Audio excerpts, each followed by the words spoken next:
All right. Good evening, everyone. Thank you so much for joining us tonight. So as you will have seen, tonight is essentially a session that we've put together. We've been receiving a number of queries regarding some of the key considerations when one is thinking about taking advantage of the pathway that is available. And we thought that following the results, this would be a very good opportunity to just make this more of a public engagement, just to offer everyone an opportunity to understand what the role entails and also what is it that is expected from them and what is then the best way to help yourself to achieve the intended objective. So tonight we are not really going to talk quite a lot about the program that we offer. We will then just put it as last consideration. But what we just want to do is really to just engage with you as prospective chartered accountants. And it might be that you're still in your CIMA journey, or it might be that you have just completed your CIMA exams, or maybe you completed them a while back and you are now seeing this as an opportunity. So the conversation today will be relevant for you either way. So you don't need to have completed the journey at this particular point. So just a quick introduction. Tonight, I'm not alone. I'm with my colleague, Fedi. So the two of us will then be the ones that will be taking you through this particular presentation. And if you ever find yourself within our offering, you will then also get to encounter us again because we are also lecturers in the various programs that we offer. So as a way of introduction, my name is Rendani. In terms of professional qualification, I'm a qualified chartered accountant. It's been a while now. And then from a CIMA perspective, almost not there, but almost qualified CIMA members. Just in the process of analyzing my experience. And in terms of what I currently do or the role that I currently hold, I'm the CEO of Endunamu. And I'll just share with you in terms of who we are, what we do, and how we actually run our programs much later after we've dealt with the agenda for the day. Experience-wise, from an exam perspective, I've been an APC marker, set for 2 marking sessions since the APC was launched. And from an ITC perspective, marked several marking sessions, as well as led the team of markers when it comes to management accountant for a number of years as well. In addition to being the CEO, I'm also a lecturer for accounting as well as math throughout our CTA, ITC, and APC programs. And as I was saying, I'm almost a CIMA member, completed all my exams. Only thing to finalize is the experience. When I completed my E3 and also my case study, I was the top candidate in South Africa for those 2 specific strategic papers. So it is something that when it comes to talking about CIMA, I'm really passionate about. I have seen the value in my professional journey, and I also understand what it actually entails to be successful in either of the 2. And Fedi, on the other side, he is our academic head. So he is the brains when it comes to just driving the structure of the program and what elements we need to include in order to just make sure we bridge that gap for you when you join us, and just to make sure that you are not only successful in our exams, but even beyond when you enter the profession.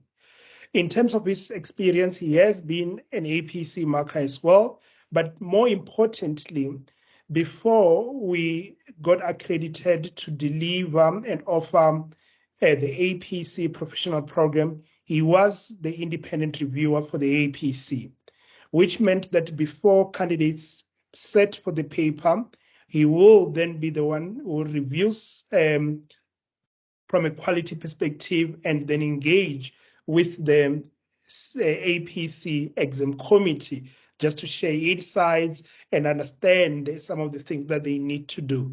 And these are some of the insights that really have come to define our program in terms of just understanding what the assessment is all about and how to best prepare those that are planning to sit for the assessment. In terms of also an ITC perspective, which is a crucial journey in becoming a CA, he has been a senior marker in an empire for a number of years, and also a marker. And also related to that, he was part of the examination committee for the ITC assessment for several years as well. Lecturing wise, he is our lecturer for auditing and tax across our CTA, ITC, and APC programs.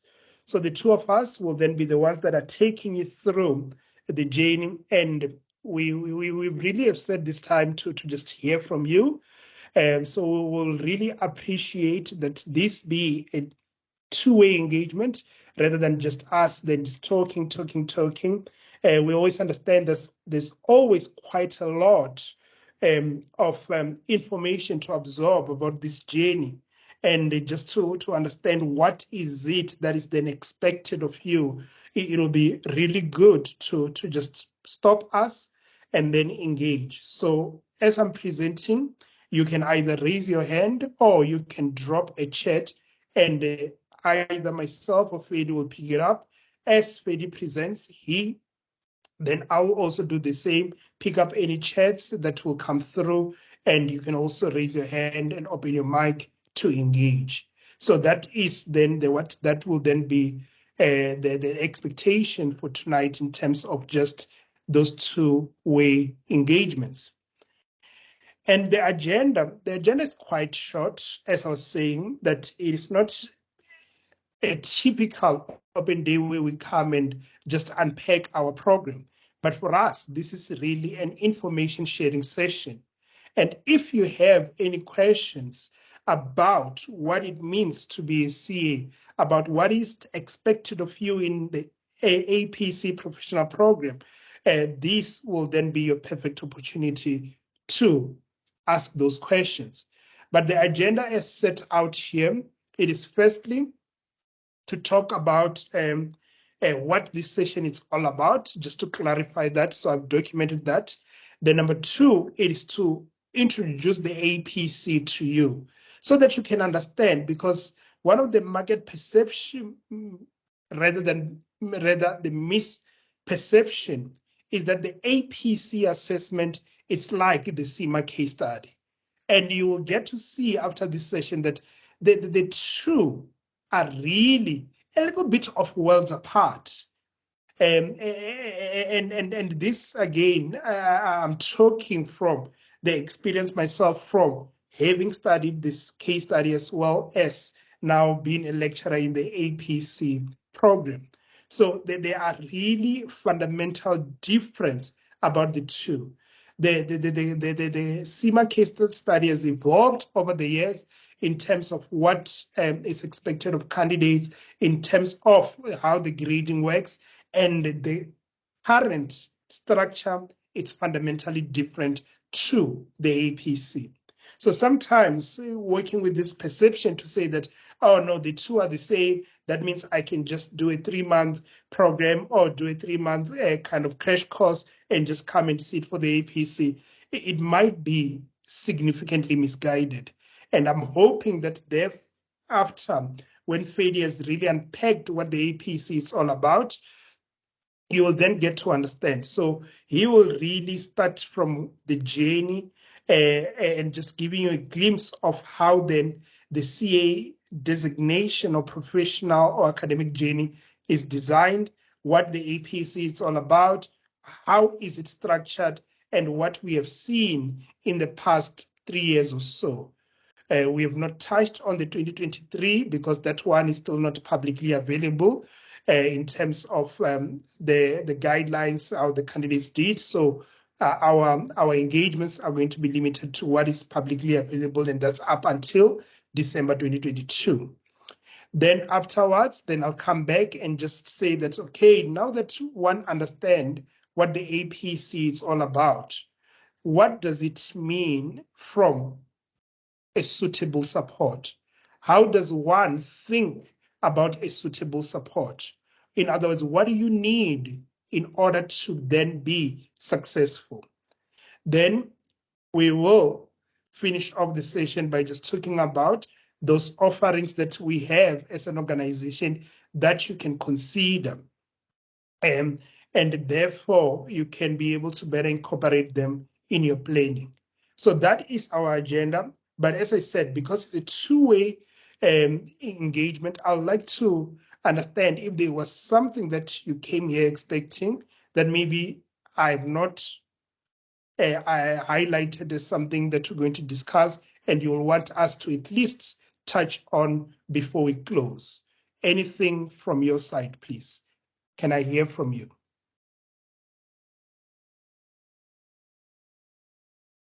So you can type a chat, or you can raise your hand.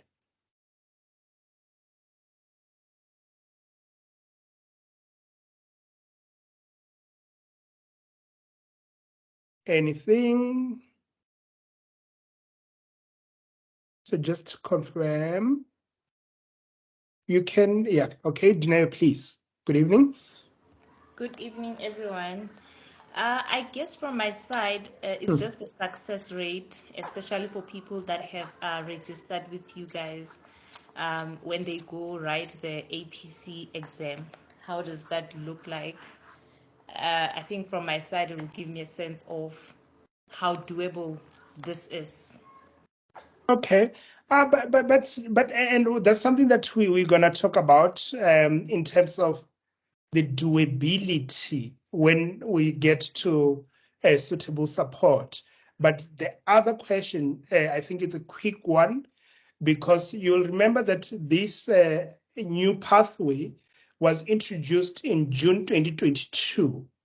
And from that time, we started then designing a program that catered specifically for CIMA candidates in August 2022.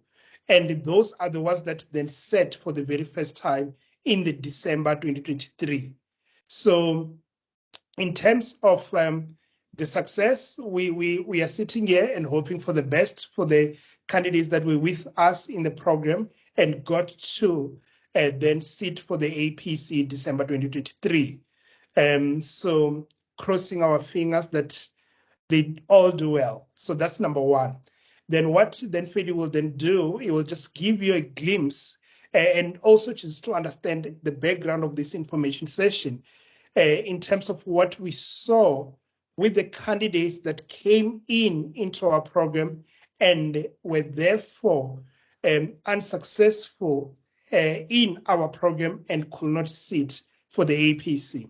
Because things are a little bit different here when it comes to sitting for the APC. With CIMA, you go through the objective test and you then do it, and you then sit for the case studies.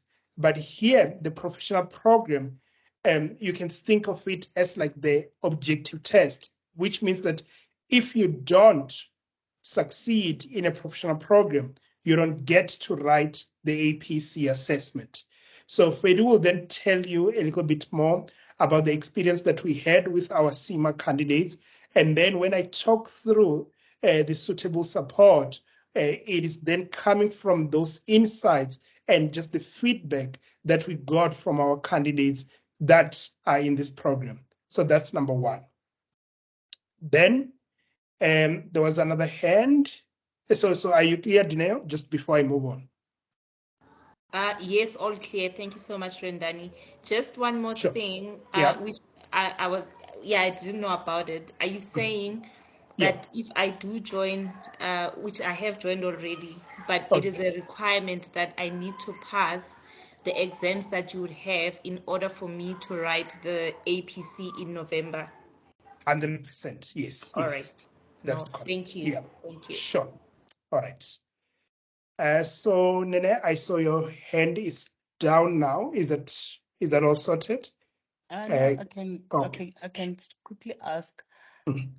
Um, in terms of registering, because I'm currently busy with my strategic level, Yeah. but I Yeah. would like to do them simultaneously with your course. But Okay. I saw with Cape Town, they Yeah. specifically mentioned that you need to do your exams and be a certified CIMA first. So I'm checking, is it possible from your side to register while I'm busy with my strategic level? And That's my so question. all right. So I'll also let me note that down. I'll come back to that after periods and peg the APC, and we are talking about then the support and the structure thereof, because I think that there are a number of consideration before one could say you can. So the can part, it's a yes, but then there are some probably consideration around the feasibility and getting the best out of the program. So that's something that I will then just address when I come back after PD's unpacked what the EPC is all about. But got it. Thank you. All right. Now, please go for it. No, thank you, Randani. I think my question might be in line with the previous speaker.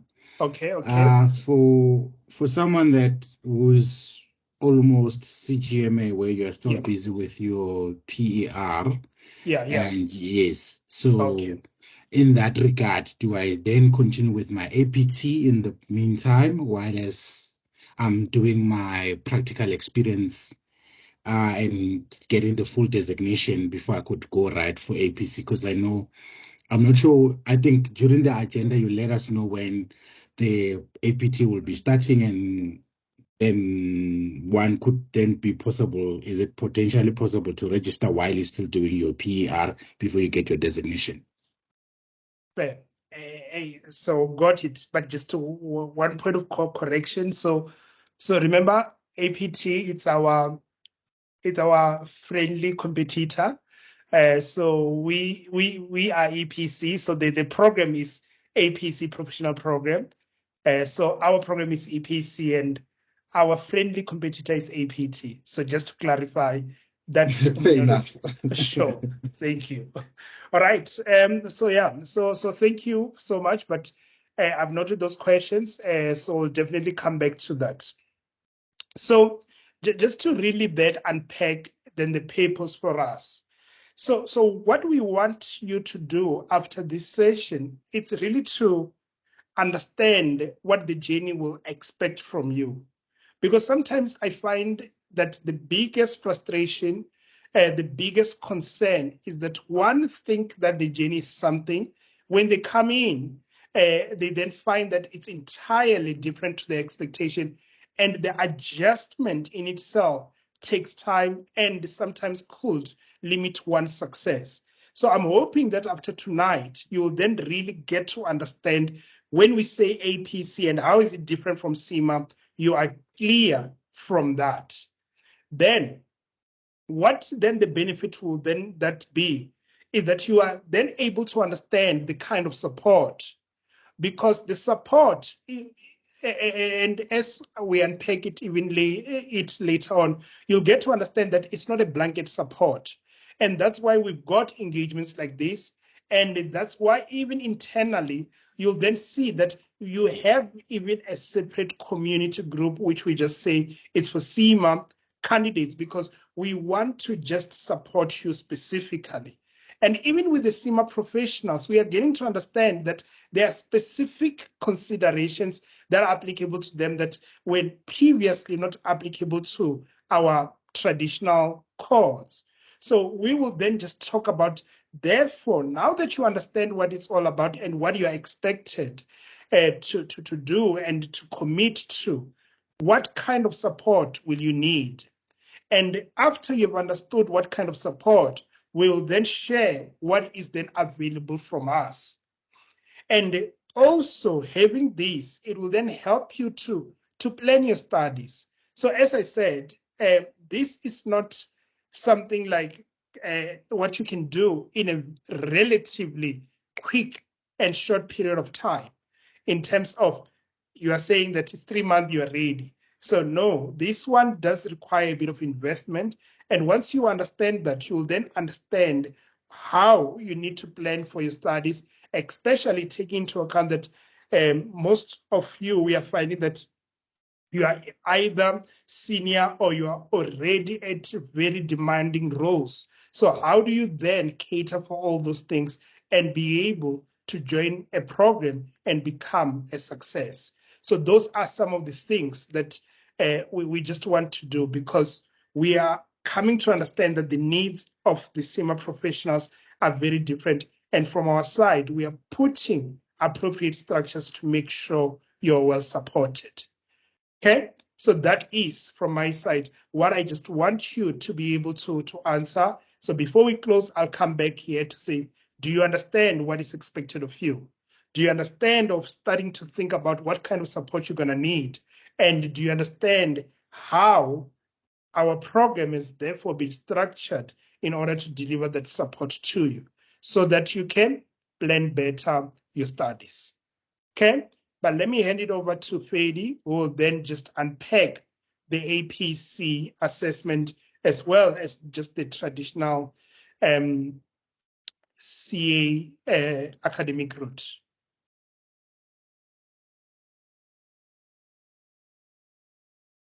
Fadi, you may jump in. Okay, thank you, Rendani, and good evening to everyone. Yeah, quite a different outlook, and I think it will be an interesting discussion. I already see in the chat group or in the chat box that there are a number of questions that are very interesting, and that's what we like. It's the purpose of the session. It's an information sharing session, and really encourage you guys to drive the discussion and ask the questions that you would like to ask. So when we talk about the traditional route of becoming a chartered accountant, without looking at the CIMA or the CA, the CIMA2CA pathway, traditionally candidates will first do an undergraduate degree. Okay, so in the undergraduate degree, they would have registered for something like BCom, accounting, BCom, different universities call it different a degree. And that in their third year, they would be focusing specifically on accounting or financial reporting, auditing and assurance, taxation, and financial management and cost accounting. So those would be your traditional courses that are sort of like the cornerstone of your undergrad degree. And then once you pass and you hold your undergrad degree, then you move to a postgraduate degree, and or what some people call it the honors degree, and different again academic institutions do it differently. Some mostly do it over 1 year if it's a full-time sitting, so we call it a CTA, Certificate of Theory in Accounting, which is an honors program. Some universities, especially the distance learning ones, would have a bridging CTA, so BCTA, And then once you get through the BCTA, you go into CTA. Some of the residence universities also do have BCTA, and some just go straight into CTA. And again, in this honors program, candidates will be focusing on the core of the four disciplines. We're talking, again, financial accounting, we're talking financial management and cost accounting, we're talking about tax and audit and assurance. And then once and I mean, for those that are not as familiar to the CA, the traditional CASA route, that's actually where the biggest hurdle has been in the past to really pass that honors degree, because you've got to pass all the four disciplines that I spoke about at one go, and you write those exams really day after each other. It's quite intense, and generally speaking, we used to say, once you pass your CTA, your honors program, then it's the biggest hurdle is out of the way. So we can already start PVing your benefits of being a chartered accountant, because it becomes more likely that you will end up being a chartered accountant once you've gone through that hurdle of CTA, because it's the year of the most technically taxing year in terms of just the expectation from a technical point. And after that, then you go into ITC. So this is what CIMA2CA refers to as the initial test of competence. So ITC basically is an assessment that CIMA2CA as an institute will then say, because everyone has passed their academic programs from different academic institutions. You've passed your CTA, your honors from different academic institutions. We've got about 23, 24 accredited institutions in South Africa. We want to get you guys to write a baseline assessment. An assessment that is at a national level is just the same for everyone to assess your technical competence, how well your universities have prepared you technically.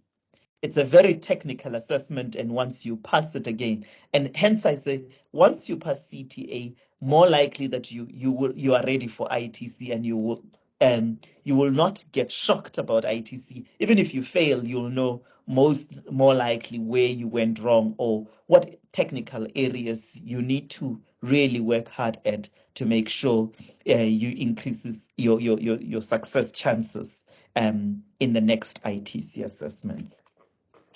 And then once you take the ITC and you've got your ITC, then we say you are technically competent.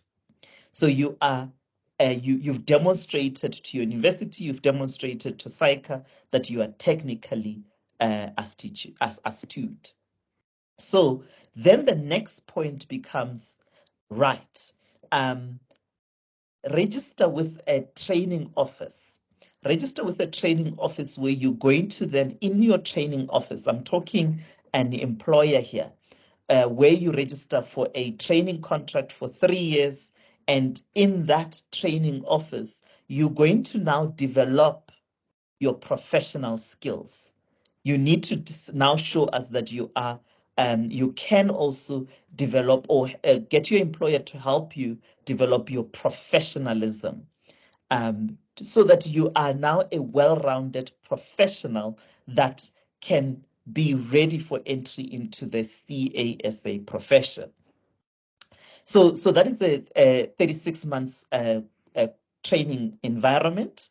And whilst I guess you would have written ITC shortly after starting that training contract, and then also 20 months later of starting your training contract. Remember, it's a 36 months contract. 20 months later, meaning you are you are over half. You've completed half of the training contract. You've been with your professional with your training office training you on the technical on the professional competencies. So then they say, now come and write APC. You can come and write APC, and in this APC, we're gonna assess your professional competencies. So we're going to assess whether the training office has enabled you to develop all those professional competencies. And when I'm talking professional competencies,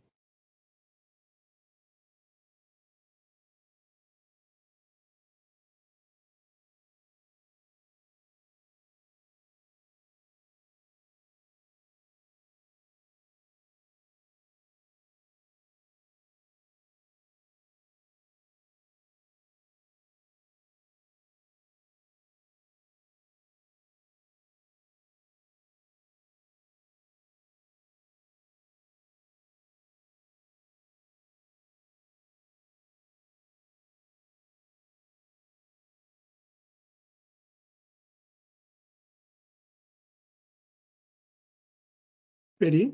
So just to confirm, can you still hear Fedi? No. hello. Sorry, Fedi, it seems Looks we like lost I you was, there. yes, Yeah, I you had to lost me. rejoin. Okay. Okay, no, it was on my side. Thanks. Okay, sure. Okay. Yeah, so I know exactly where you guys lost me. We're talking about APC 20 months later. So 20 months later, then you can be eligible to write the CIMA2CA APC, and it's an assessment of professional competence. Now this assessment is evaluating your professional competencies that your training officer has been exposing you to. And it's written in the form of a case study. It's a multidisciplinary case study that is going to now assess your professional competencies. And what are these professional competencies? And I'm going to repeat them. So the nature of the case study is a technical case study. Okay, so it's a base. The base of the case study is on a technical ground, but that's not the main purpose of assessing you. It's not purely to assess your technical competence. Yes, they will assess your technical competence in this APC, but they are saying you've proven your technical competencies in ITC.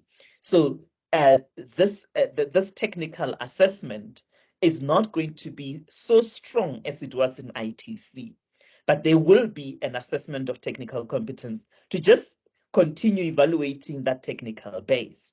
But on top of that, there's going to be an increased assessment of your professional competencies.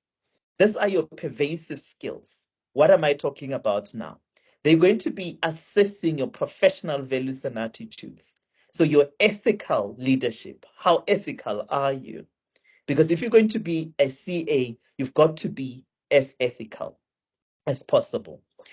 Then other competencies will be your citizenship, looking out for the public interest, lifelong learning, evaluating whether you are aware of the new technical standards, legislations, etc. That you've got the necessary curiosity to keep up to date with those. We're talking about things like digital acumen. We're living in a world that is evolving from fourth industrial revolution and AI. So quite a number of things that are going to be assessed from a digital acumen. But communication skills, how can you express yourself diligently in a written format? They're going to assess things like your critical thinking. When you are given a case study, when you're given a problem, are you able to critique the information, to analyze the information, evaluate different alternatives, and get to a problem-solving a situation where you can problem solve and demonstrate a decision-making acumen. A number of them. And it's a case study that is quite demanding of you. It's you write it under strenuous pressure for 8 hours, and you've got about and we're going to unpack that throughout other slides, where we unpack exactly how the case study is structured, and over how many days do you get the what you guys call pre-seen or pre-released information, etc.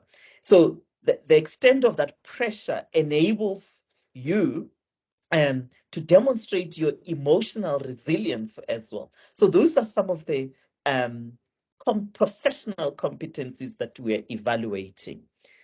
So I spoke about ITC and the start of the training contract for 36 months, and 20 months later, you come and write this APC. So then where does the professional program, like an EPC, Endunamo professional course, come in?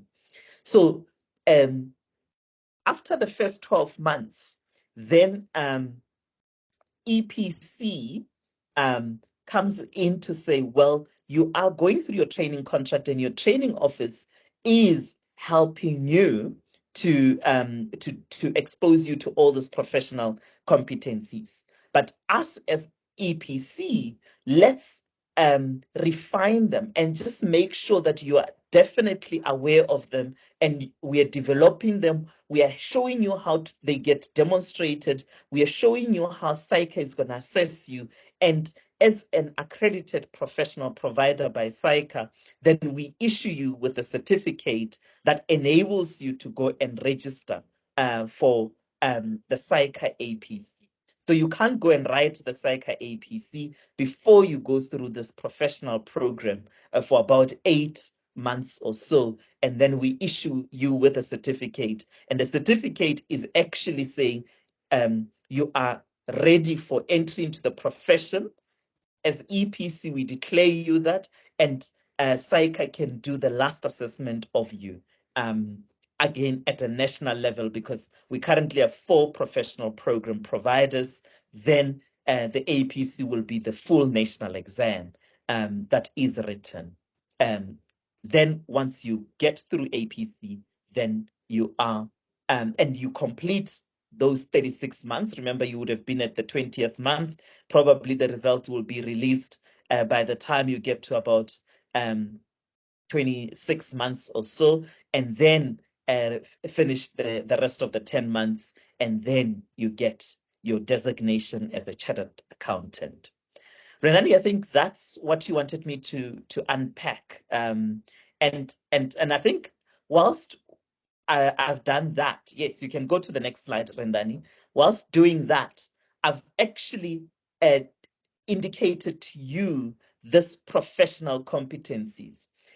If you look at the slide now, it is showing you the 3 bubbles, okay? And on the 3 bubbles, I was talking about professional values and attitudes. I was talking about technical competencies, enabling competencies.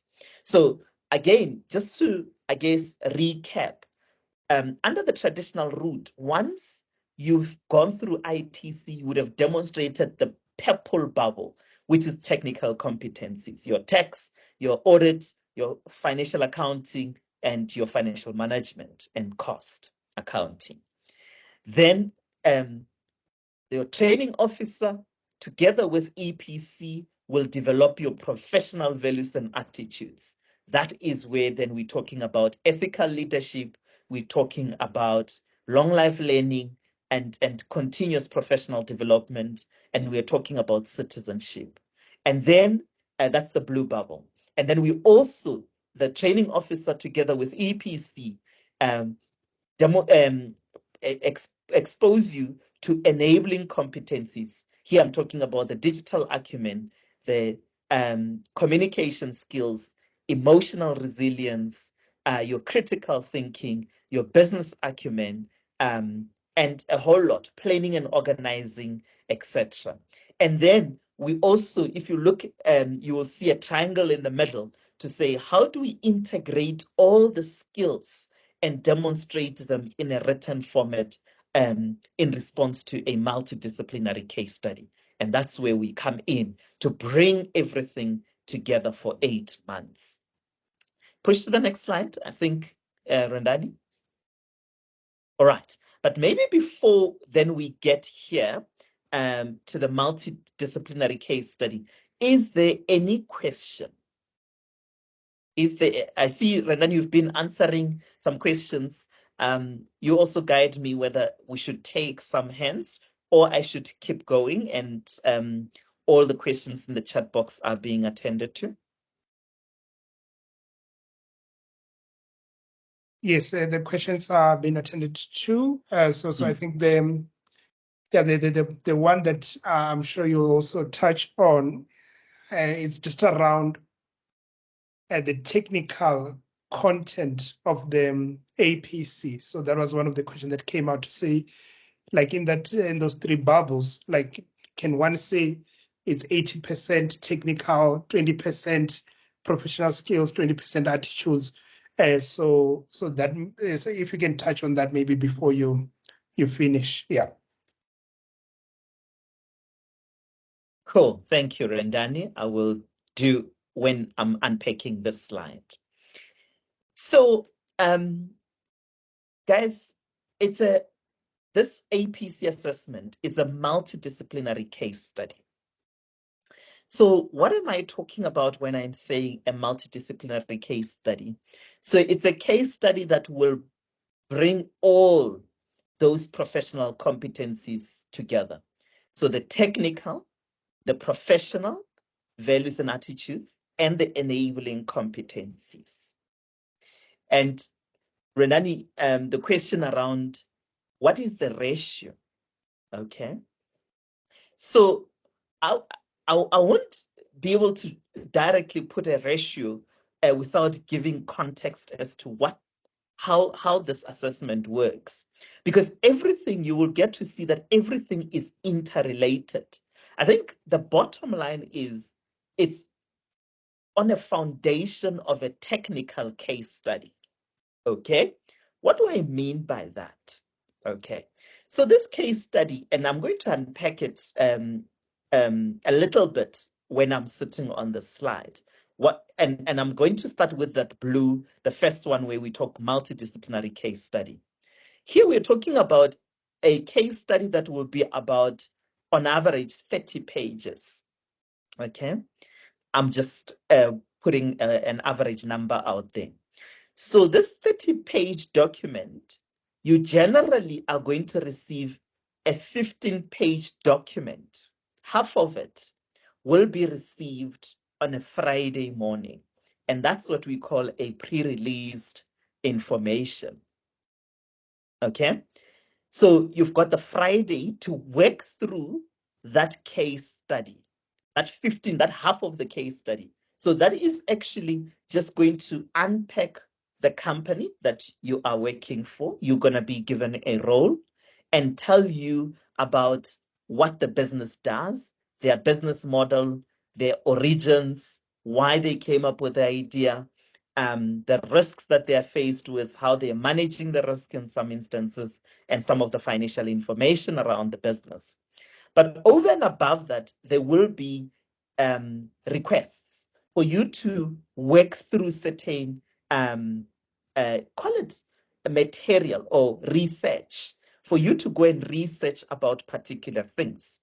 And on average, we always say there will be about 6 to 8 to 10 technical triggers that you need to go and explore.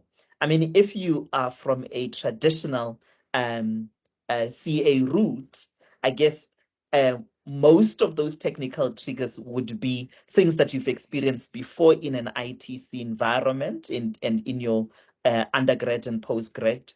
I mean, if they talk about revenue recognition, you know it's IFRS 15, but you need to go and revisit because it's been 20 months since you touched probably those areas, those technical concepts. It will be a tax matter. It will be an audit matter. It would be, you get the gist.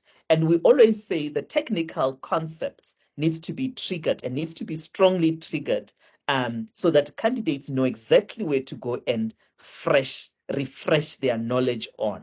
And I guess if you are from the CIMA pathway, also it might be a technical area that you are quite familiar with, let's say evaluation of an unlisted equity investment.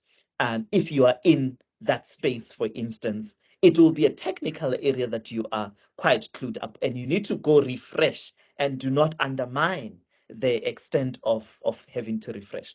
So there will be a number of technical triggers, and there will be a fewer professional triggers. And I'm talking here some things like business decision making, like strategic decisions that needs to be made.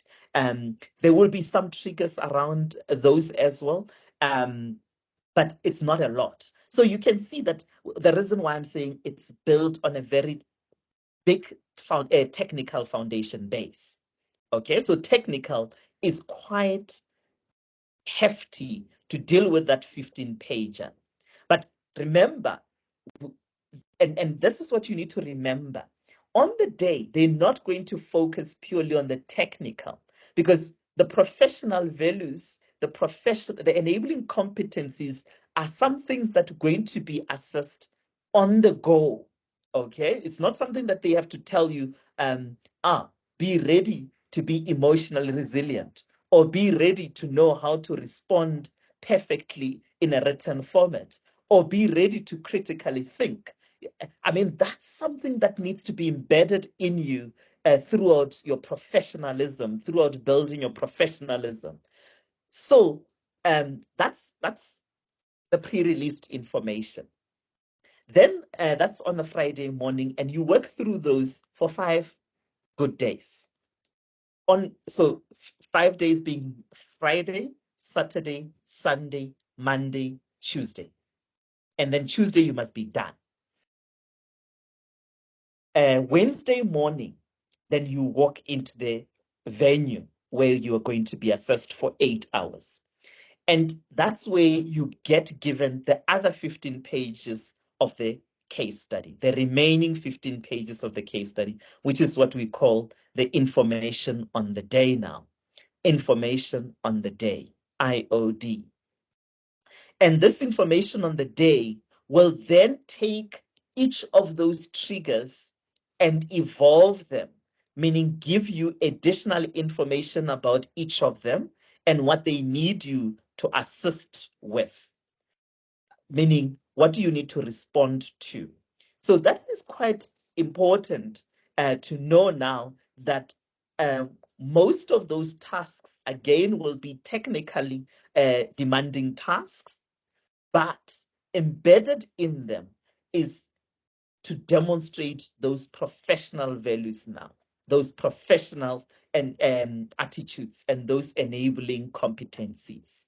So if you're technically brilliant, meaning you just passed ITC, you never worked, there may be things that I guess you are not going to be able to see. You're not going to be able to connect the dots from a business acumen. But if you've worked in business, you may be able to demonstrate that additional business acumen. You may be able to have a questioning mind, meaning critical thinking, and to question certain things in a professional way. You will be then able to respond in a written format and draft a professional memo to the board, or draft a really well articulated email with your reasons. You will be able to also demonstrate all the other ethical leadership or ethical dilemmas that you are seeing in the assessment. So that's exactly what I mean when I say there's a strong technical foundation, okay? But a lot of what is being assessed are your professional competencies. Just give me a second. I just want to open the door or close the door on my side. There's some feedback coming through, and then I'm going to continue.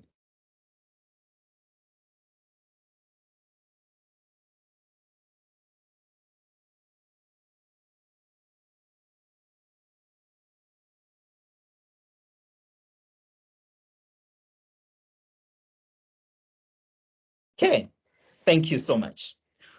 All right, so that is this multidisciplinary case study, and there's a highest degree of decision making that is required, and there is an extensive level of business decisions that needs to be made.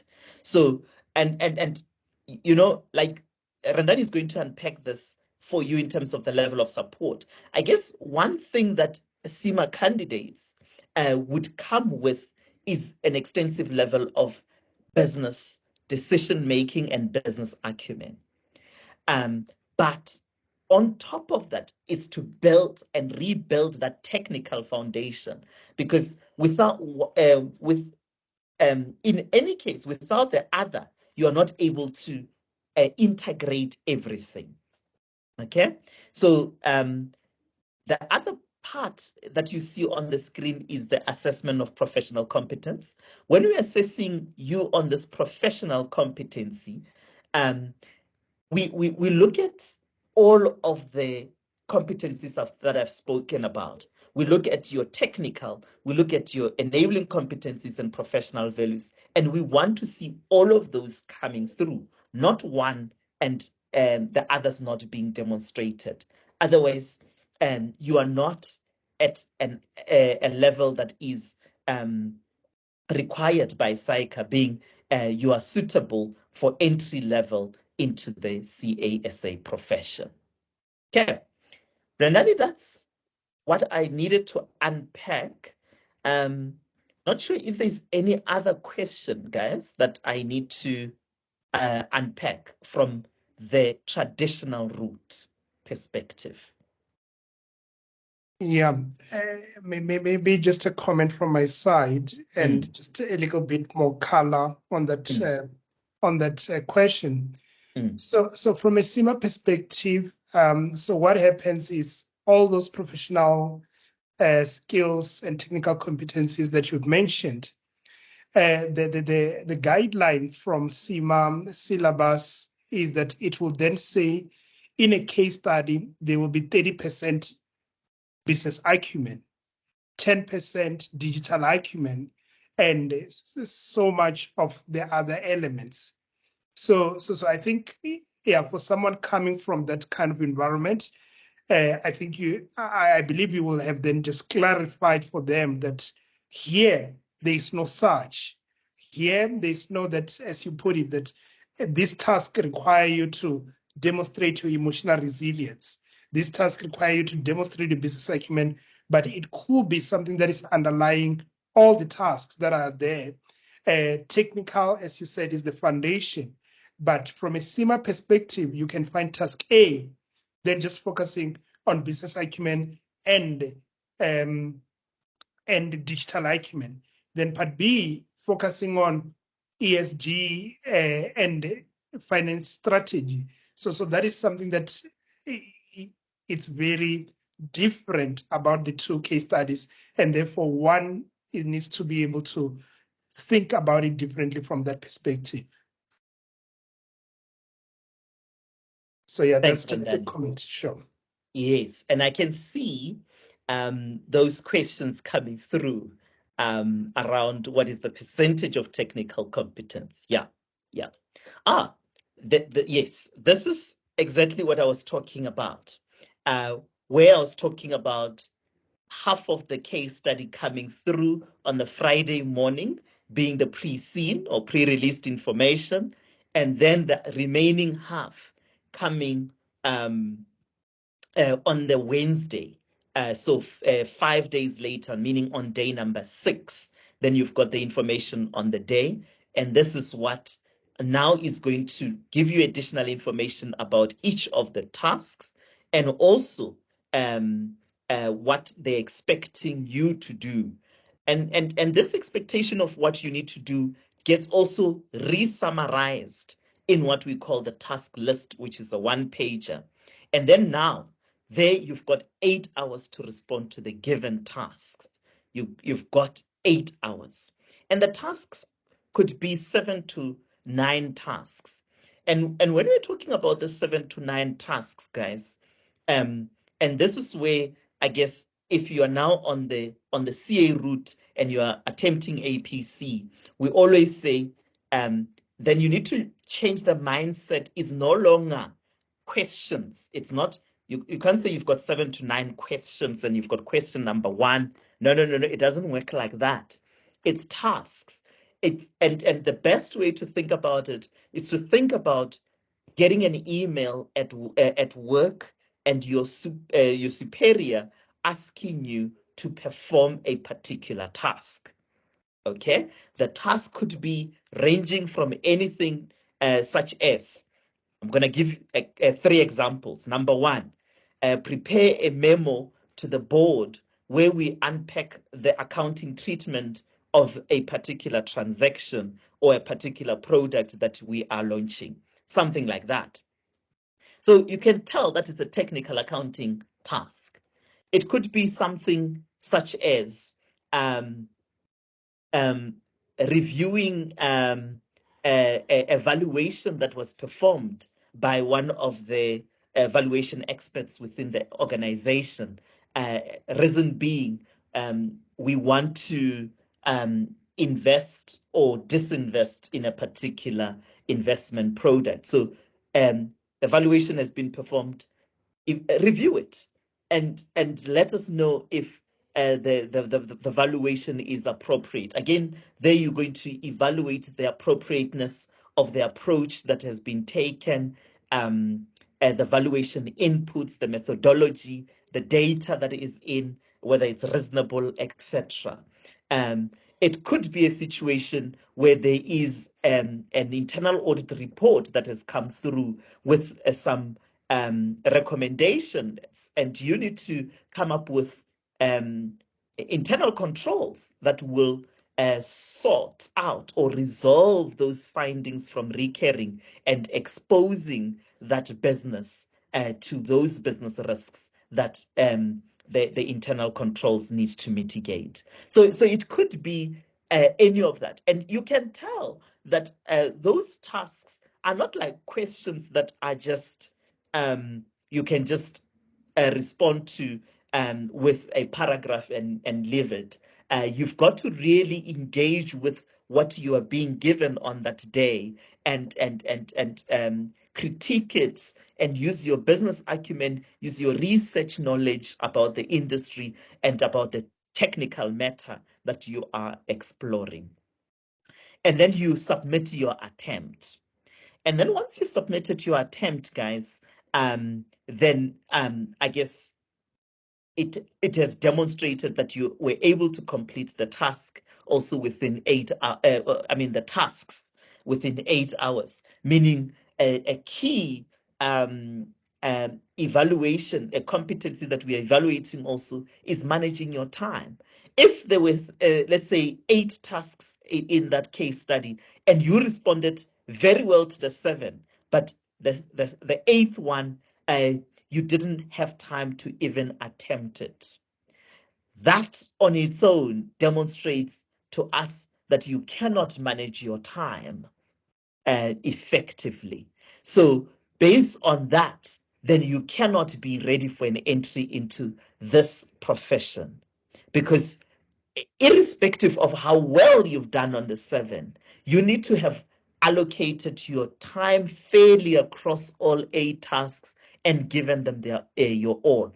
We always say if you didn't attempt one of the tasks, it's equivalent to your superior at work asking you to perform a particular task and you just, is the word defy, or you just ignore them. You just ignore them. Would you say that person is professional? The person that has ignored a request from a superior to perform a particular task? Absolutely not. And hence, once you've submitted your attempt that has got all the relevant attributes and all the relevant tasks responses, then you've demonstrated ability to manage time efficiently. Okay, and then now you've done your part on the Wednesday, and Wednesday afternoon, then we generally say, right, you can go for drinks because you've had 6 days of tough love. It's by the end of that case study, you are bushed. You are really, really tired. You just need a drink. And then you leave it to the markers. And the markers now are going to sit with each and every one of you script and evaluate whether you've demonstrated all those required competencies. The technical ones, are you still great when it comes to tax, audit, accounting, strategy, financial management, cost accounting, ethics? Are your ethics quite good? Business writing, communication skills, digital acumen, all of them. They've got a marking grid that we call a rubric that we call a marking grid. So a marking grid is your rubric, and your strawman profile is at a minimum. What are they looking for? Meaning, yes, there could be a range of things that they were requiring, but if you demonstrate the following, you must demonstrate the following 5 at a minimum before we declare you competent. Okay, and then our competencies will be you will get a rating or competencies, and those ratings is Dineo, you are being awarded highly competent. Andrew, you are competent. And some candidates will be limited competent. So limited competent just means you have not demonstrated all the required competencies. You've demonstrated some limited competencies, but not all. So you are limited and you need to come back to the case study. If it's at CICA, you need to redo the APC again the following year. If it's at EPC, I guess we've got a number of case studies, and we'll unpack that also in a bit. All right, I think that's in summary what it is all about. Yeah, you can push to the next slide, Rendani. Maybe before I talk about measuring competency, I think I've sort of outlined it. I want to just check again if there's any question. I see another question that keeps on coming, Rendani, is the limit of how many times you can attempt APC with CICA. Do you want to take that, Rendani, or should I? I'm happy for you to take it. I'll just also take the previous message, but you can go for it, please. Okay, cool. Yeah, so I mean, then there's no limitation as to the number of times you can attempt APC, but you definitely don't want to attempt it more than once. Like I said, it's quite a strenuous process for 6 days.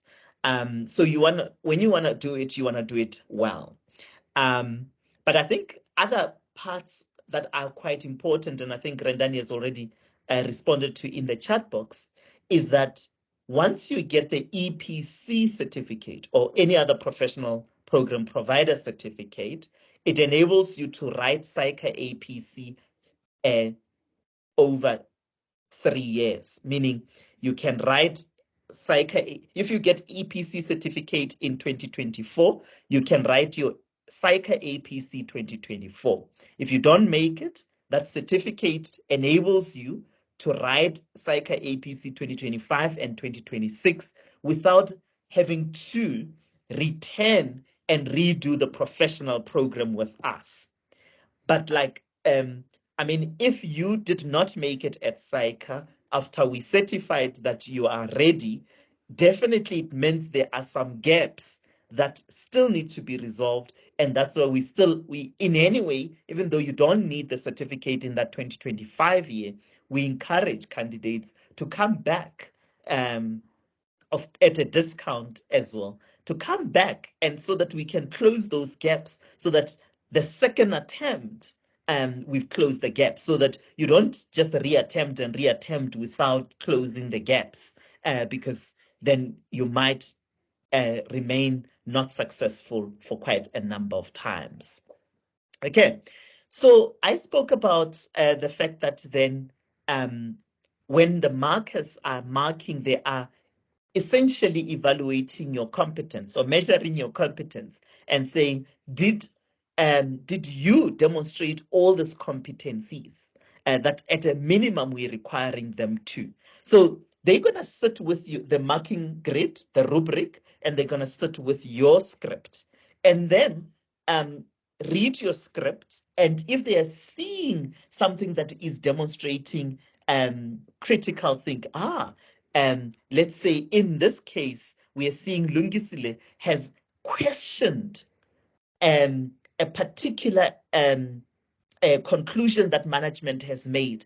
And Lungisile has actually given us the reasons why he or she is questioning those. That is demonstrating critical thinking. And then the marker will go to the rubric and tick the fact that in that task, Lungisile has demonstrated and has displayed critical thinking and has displayed technical acumen, but did not demonstrate, let's say, digital acumen.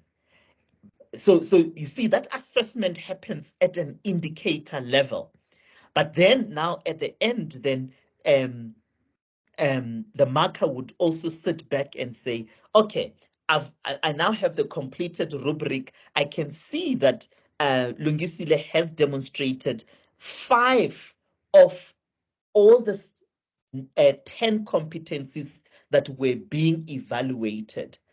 Would I consider 5 out of the 10 to be competent at this whole task, which we call responding to the board with a technical memo? Is 5 out of 10 enough? Meaning now we are assessing the coverage of the competencies, and we've got the minimum. Maybe in that case, they may have said, no, the minimum is 7. So in that case, we'll say, the candidate has demonstrated limited competencies, because 5, when we're requiring 7 out of the 10, was not enough coverage. Missed 2. And missing 2, in the bigger scheme of things, you might think it's not a lot, but it actually then makes that specific task to be limited competent. And then now we remember we spoke about the full case study having 8 tasks. If the full case study has 8 tasks now, then what? How did you perform in each of the 8? How did you perform in each of the 8? And if you were competent in some, let's say you were competent in 6 of the tasks, and you were you were limited competent in 2, then you overall you can still be competent. It doesn't mean you have to be competent in every single task, but we always say you cannot be limited competent in more than 2 tasks. So avoiding limited competent at all costs is always a must. Okay. You can push, Rendani. Okay. Yeah. So maybe just to also add, because this is another area of difference between the APC and the CIMA strategy case study. So in terms of their rubric, or as for those that have set for any of the case study, you will know that when it comes to a credit, when Fedi was saying that you have addressed this and you get an indicator, you will know that from a CIMA perspective, from one indicator, you can miss addressing something and still walk away with part credits. But here, we don't have that. So if the point is demonstrating critical thinking on a technical matter, we will assess it as such, critical thinking on a technical matter. Whereas from a CIMA perspective, you'll know that that rubric will say 1 to 2 marks. The candidate has demonstrated critical thinking, but not technical competence. Then 4 to 5, they've demonstrated both critical thinking and technical. So here we don't have that. So in terms of an assessment of those indicators at an indicator level, it's either it's in or it's out. And then we will do at a task level, as he was saying, that, yeah, given that you've ticked this indicator, what does that mean? So it is something that, again, just to understand the difference between the two case study and how you need to just prepare yourself for such a success, it is something worth highlighting. Okay, thank you, Philip. Brilliant. Thanks, Rendani. Okay, I think Rendani, maybe let's not unpack this because it's exactly what I was unpacking at a task level, that you're going to be assessed as either limited competent, or highly competent. But then there are others maybe that I can just mention, like borderline competent.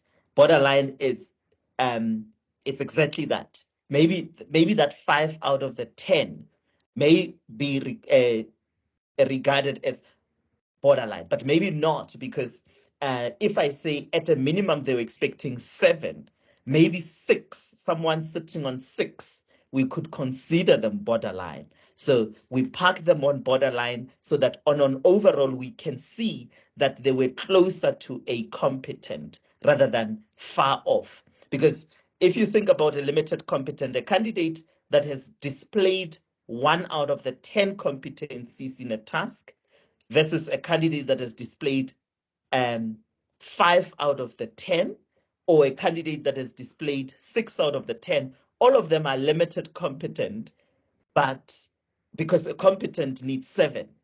But I guess the ones that got 5 out of 10 or got 6 out of 10 are closer to competent than the one that got 1. And then that's why a borderline competent will generally be the one that displayed 6 out of the 10, just so that borderline competent is given a higher weighting versus a limited competent. Yeah. And then you can push to the next slide, Rendani. Yeah, that's I've spoken about this at an overall conclusion level.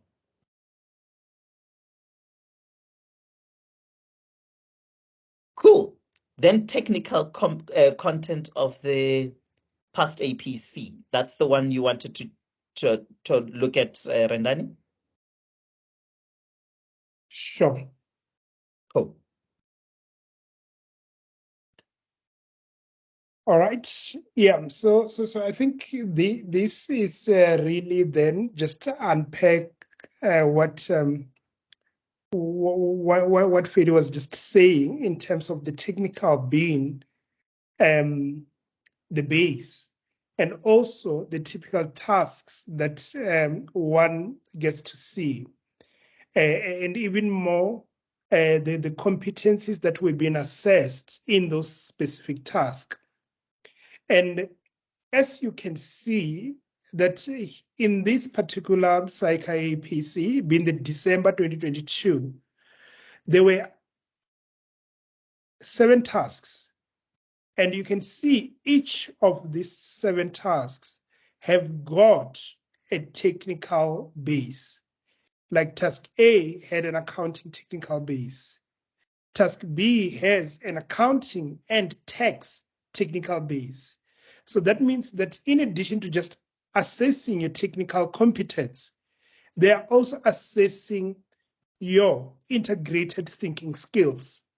Are you able to look at an issue and be able to talk through the tax implication and also talk through the accounting implication?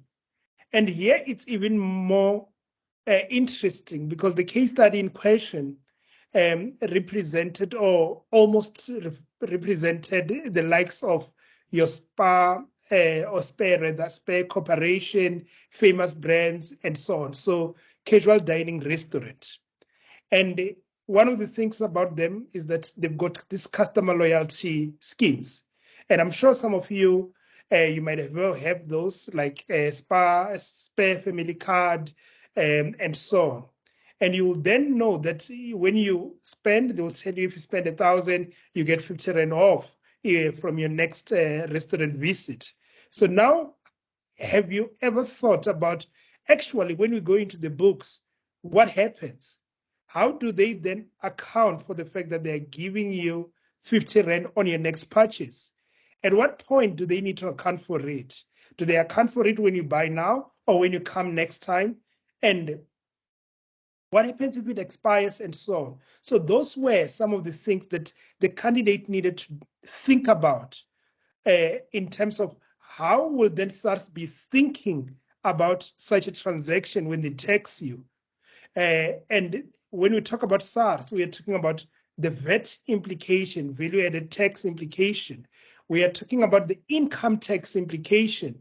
And when we talk about customer loyalty hours, which standard are we talking about? Are we talking about revenue standard?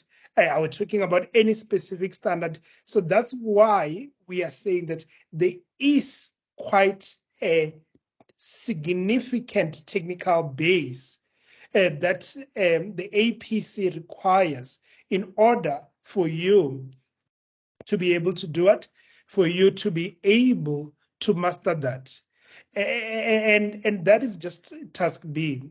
Task A, there was an acquisition of a business, and they wanted you to review the business combination journals that were done. In other words, to say, are they complete? Are they correct? Is there something about them that is just not making sense that you probably need to double check? So just then focusing on those two tasks, for instance, as you can see, firstly, Freddie mentioned that you literally have 5 days. The case study comes out on Friday morning and you sit for the assessment on the upcoming on following Wednesday. Whereas from a CIMA perspective, you've got full 6 weeks. And if I then say go and work on the business combination accounting and work on the accounting for the loyalty awards, as well as exploring the tax implication, you might have the time to then do it, to then do it properly.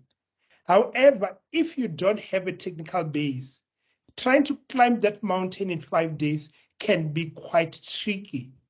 And it is therefore very important that when you think about the APC, you should not undermine or downplay the technical required.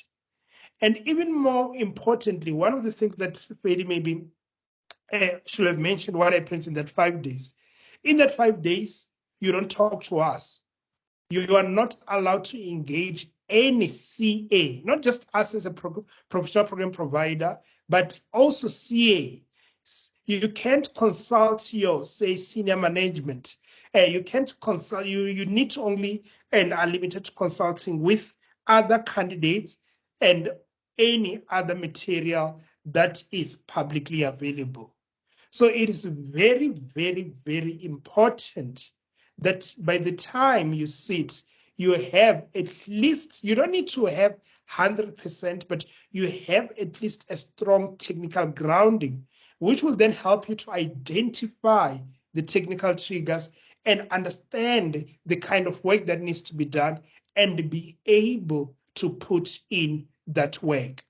So that is very important, because another thing with CIMA, you have the pre-scene, but before the first case study, you then have 6 weeks to work through that.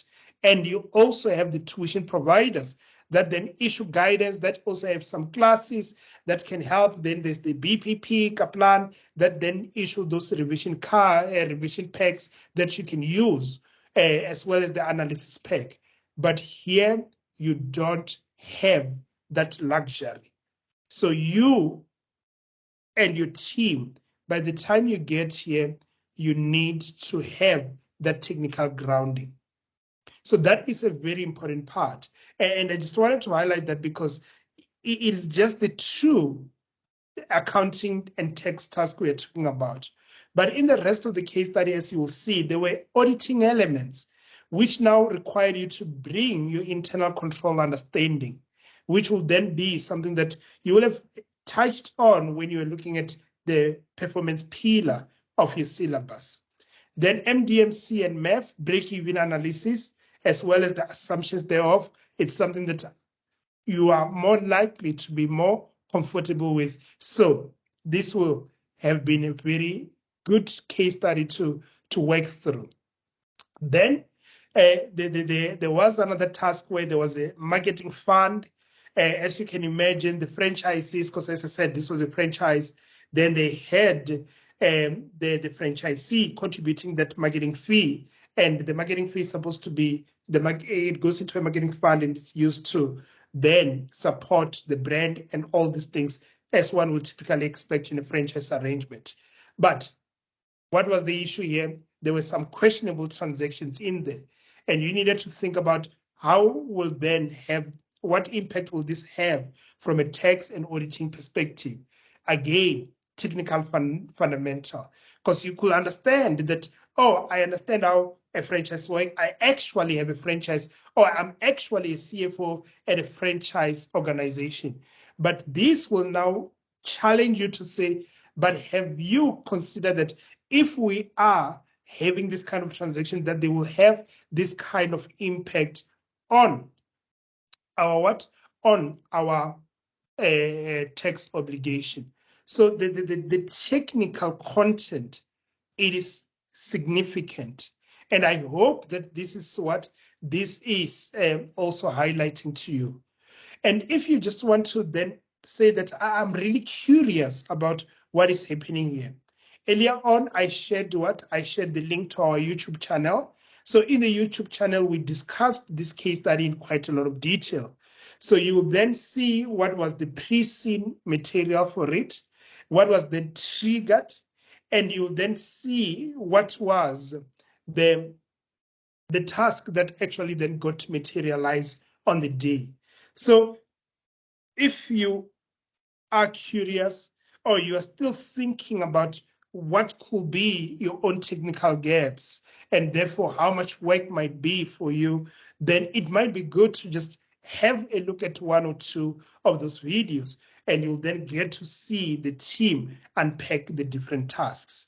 But on the last column, you'll then see that I then further went into say what were the underlying what were the underlying competencies that were assessed. So, like for the first two tasks, it was technical and critical thinking. Second, technical and business acumen. So, as you can see, almost each of the 7 tasks that they had here, they had a technical component. So technical, it's something that it's fundamental for one's success in the APC. And it's not just a message for you as CIMA professionals. This is the same message that we share with our own candidates as well. Because sometimes there's this bit of disconnect that I've now been at work, I've now been I've gone through halfway my contract, I've not been studying, and maybe the idea that when I come back to the APC, I'm not expected to be that technical or demonstrate that level of technical competence. And that kind of misunderstanding sometimes hurts even the candidates that are sitting for APC from a traditional route. And even some of the common issue that we then get to see, because as the question was coming on earlier on about how many times can you write the APC? So you can write it 3 times, as Freddy highlighted. But the issue is, if you are out from studying, let's say you get a certificate in 2024 and you don't study in 2025, then the issue of technical becomes a little bit worsened. And if you then don't study again in 2026, then it could affect your ability to really do well. So it is very important in your planning. You then say that, okay, where am I from a technical perspective? And therefore, what will then be the best way to bridge this gap. So all these case studies that we've summarized here, we've summarized so that at least you can go back and understand better the expectation from a technical perspective. And as I'm saying, we have some of the videos where we're discussing this case study on our what? On our portal, on our YouTube channel. So you will then be in a position to just better understand, assess, and you can even work through those. And you can find that, wait, I'm really comfortable and I'm ready, and that's perfect. And we'll want to then still partner with you in order to just make sure you really nail it the first time. So I've then summarized March 2022. I'm not going to go into detail, but you'll see that it follows the same thinking for the December 2022. I've also then provided a high-level breakdown of the December 2021 as well. So this is the level of technical that one can expect at this level. But before we then talk about the support, I'll want to just hear about any questions or thoughts that you may have, especially around just the structure, some of the things that you are starting to realize are apparent differences between your CIMA journey and the APC journey, and this kind of expectation from a technical perspective. Any questions?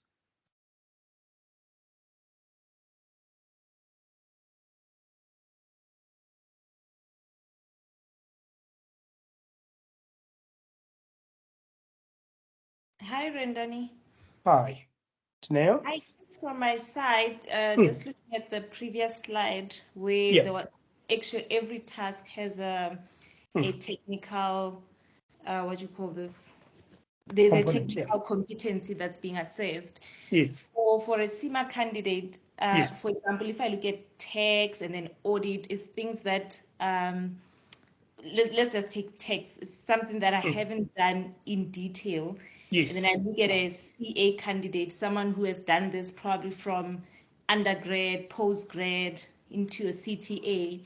So for a CIMA person, is your resources that you offer, at what level, I would say, do they like get me ready as a person so that I know everything about text, so that when I see a task, I can easily identify that this is the technical part that's being assessed here, you know, taking into consideration that I haven't really done text in that much detail.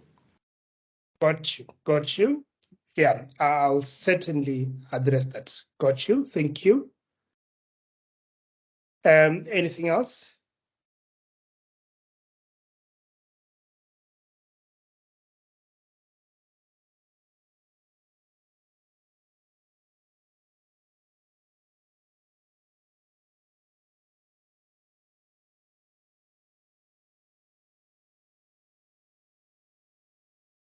Okay. So how do I say your name? Is it Adrian? You can go ahead. Yes, it is. All Thanks right, so thank much. you. Sure. I wanted to find out with your training classes, what is the level of virtual classes against physical, as well as what are the requirements besides having the CIMA qualification? Do you need to also have an undergraduate or something like that? So you mean in order to take advantage of the pathway, or you mean as part of our program requirements, just to understand? For the pathway. Also for the pathway, so that's a CICA requirement. So you need to have completed an undergraduate degree. So in other words, you should not have completed CIMA, maybe say straight from matric, but you should have then gone to a university, completed an undergraduate qualification. So I think it's what, NQF8, if I'm not mistaken. So that is the minimum. And if you've got that and you've completed CIMA, and they're saying that you should not have completed CIMA through another journey. So in other words, you should not have, say, had another professional, we have been with another professional body, then joined CIMA, and then got the CIMA qualification, and then you want to take advantage of the pathway. So those are just the restrictions. So most importantly, one, you need to have an undergraduate degree. Number two, you need to have written the CIMA exams and not have gotten the CIMA qualification through another pathway agreement. So it's like they are saying that you can't get all these things through pathway. You need to have set for some of the CIMA exams. So exemptions, it's fine, but at least set for the CIMA exams. Got that? Yes, thank you. And the other question I was asking for you for the program, Yeah. do you have physical and virtual classes? What's the combination for your program? So the program is mainly as in majority of the sessions are virtual. So they are held, what do you call it? They are held on platforms such as this. And if we are to have some of those sessions, say at our campus, which is based in Midrand, those classes also have a visual component because they are then what? They are then live streamed. And the candidates have got an opportunity to ask questions and engage in the same way that we are engaging here. It means that if then you are interested and you are available to attend at our Midrand campus, you can come and do so. So in other words, let's say you are based outside Midrand or even outside South Africa. So all your sessions will then be visual. And if then you are based in South Africa other than Gauteng, all your sessions virtual.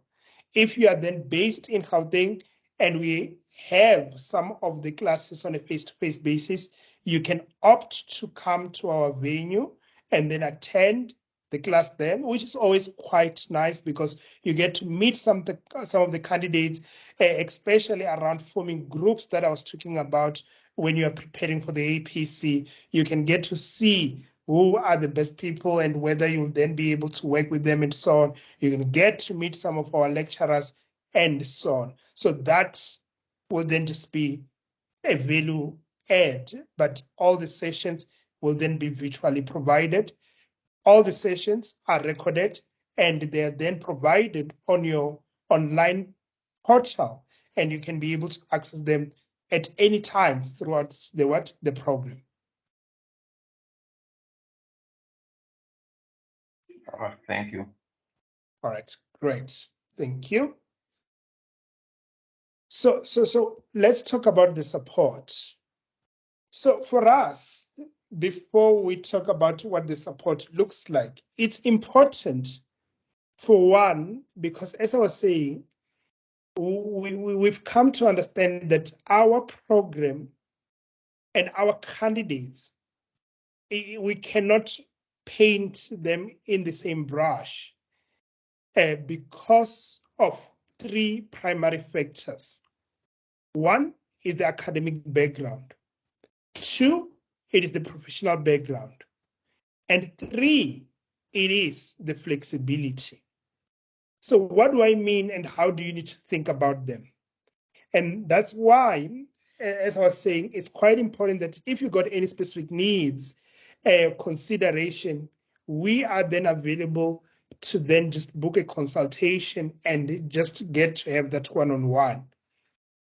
So now, from an academic perspective, we are coming to understand that we've got this kind of course in our program. One, as Freddy was saying, that in the traditional route for CA, there is a requirement to do undergrad. And that undergrad has got the four majors: accounting, audit, math, and tax as the core or as the focus. So we are coming to understand that some of our candidates have gone through that route where they did a CA kind of qualification, and some even went a step further and completed CTA and attempted ITC. But ITC just didn't come right. And the attempts for ITC were then exhausted, requiring the candidates to then go back to CTA. But then those candidates then said, I've had enough of CTA, I'm not doing it, and then I'm going to do CIMA. So that is candidate number one. And as you can imagine, when that candidate comes into the APC, and when I then were looking at that paper where I was unpacking the technical content, that candidate understand what are all those things because they've gone through them. They understand what is IFRS 16 all about, what is IFRS 15 all about, IS 40, IS 38. They know those things. They understand how the tax legislation works. They've used the auditing handbooks. They have also worked through the technical in MDMC as well as in MEM. So the academic background of that candidate puts them at a very sweet spot coming into the APC with their CIMA because they are not starting very far from an ITC successful candidate. As much as they might not have been successful, they have a better foundation from a technical competence. Yes, there are areas that they might need to work in, but the fact that they even secured CTA in the first place, because Fedi mentioned that if you got CTA, it's like you're almost there to qualifying as a CA.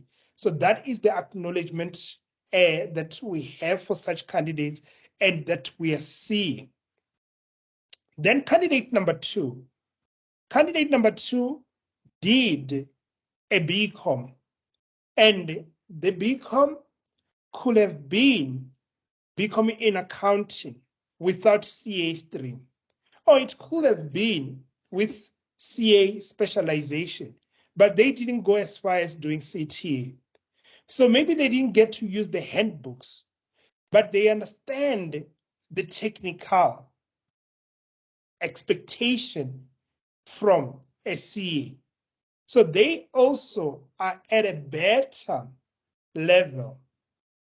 Then we've got thirdly, some candidates from an academic background that have done BCom financial management, BCom management accounting, where now the accounting was there, but the accounting was elementary in order maybe to help them to understand financials, for them to be able to analyze financials, but it was not as rigorous as the CA candidates go through.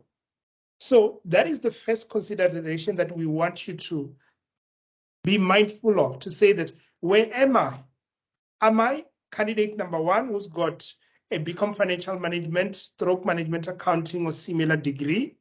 Or am I a candidate that did a BCom accounting degree, but I don't have CTA? Or am I a candidate that even went as far as attempting CTA or even being successful in CTA, and therefore I understand the expectation and even my technical gap? Because that will influence the kind of support that you need. And even as a CIMA professional, don't then just look at other CIMA professionals and say, wait, that person made it. Why can I not make it? Because they could have been there could have been this academic background that was a factor. Or you are maybe seeing someone a little bit struggling and you're saying that, sure, I'm not ready and this thing is scary. It could be that maybe that person didn't understand this level of technical that is required and they were coming from, say, a financial management background. So there's this factor that is so important that I want you to consider. That's one. Then two, it is the professional background. So the professional background, two things here.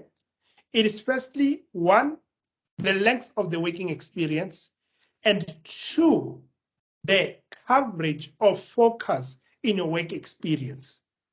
Some will then have qualified long time ago, and they've taken particular positions and they've become experts and they're doing well in those roles. They've become experts, say, as one, a management accountant, two, a management consultant, three, a financial accountant, and so on and so on. So that is also quite significant in making a decision around the kind of support you need. Because sometimes if you are coming, say, you've got a recent or you've got a shorter professional background. In other words, you stopped studying, say, 1 or 2 years or 3 years ago. So from a studying perspective, to get back into this full swing of things, it's much easier and it's not much of a burden for you. And also because you are still a little bit junior, you might find that your responsibilities are not as significant. Whereas some of you might be senior finance managers, and some of you might be at the pinnacle, you are either CEOs or CFOs of your own business or other businesses, and the responsibilities have really then piled up.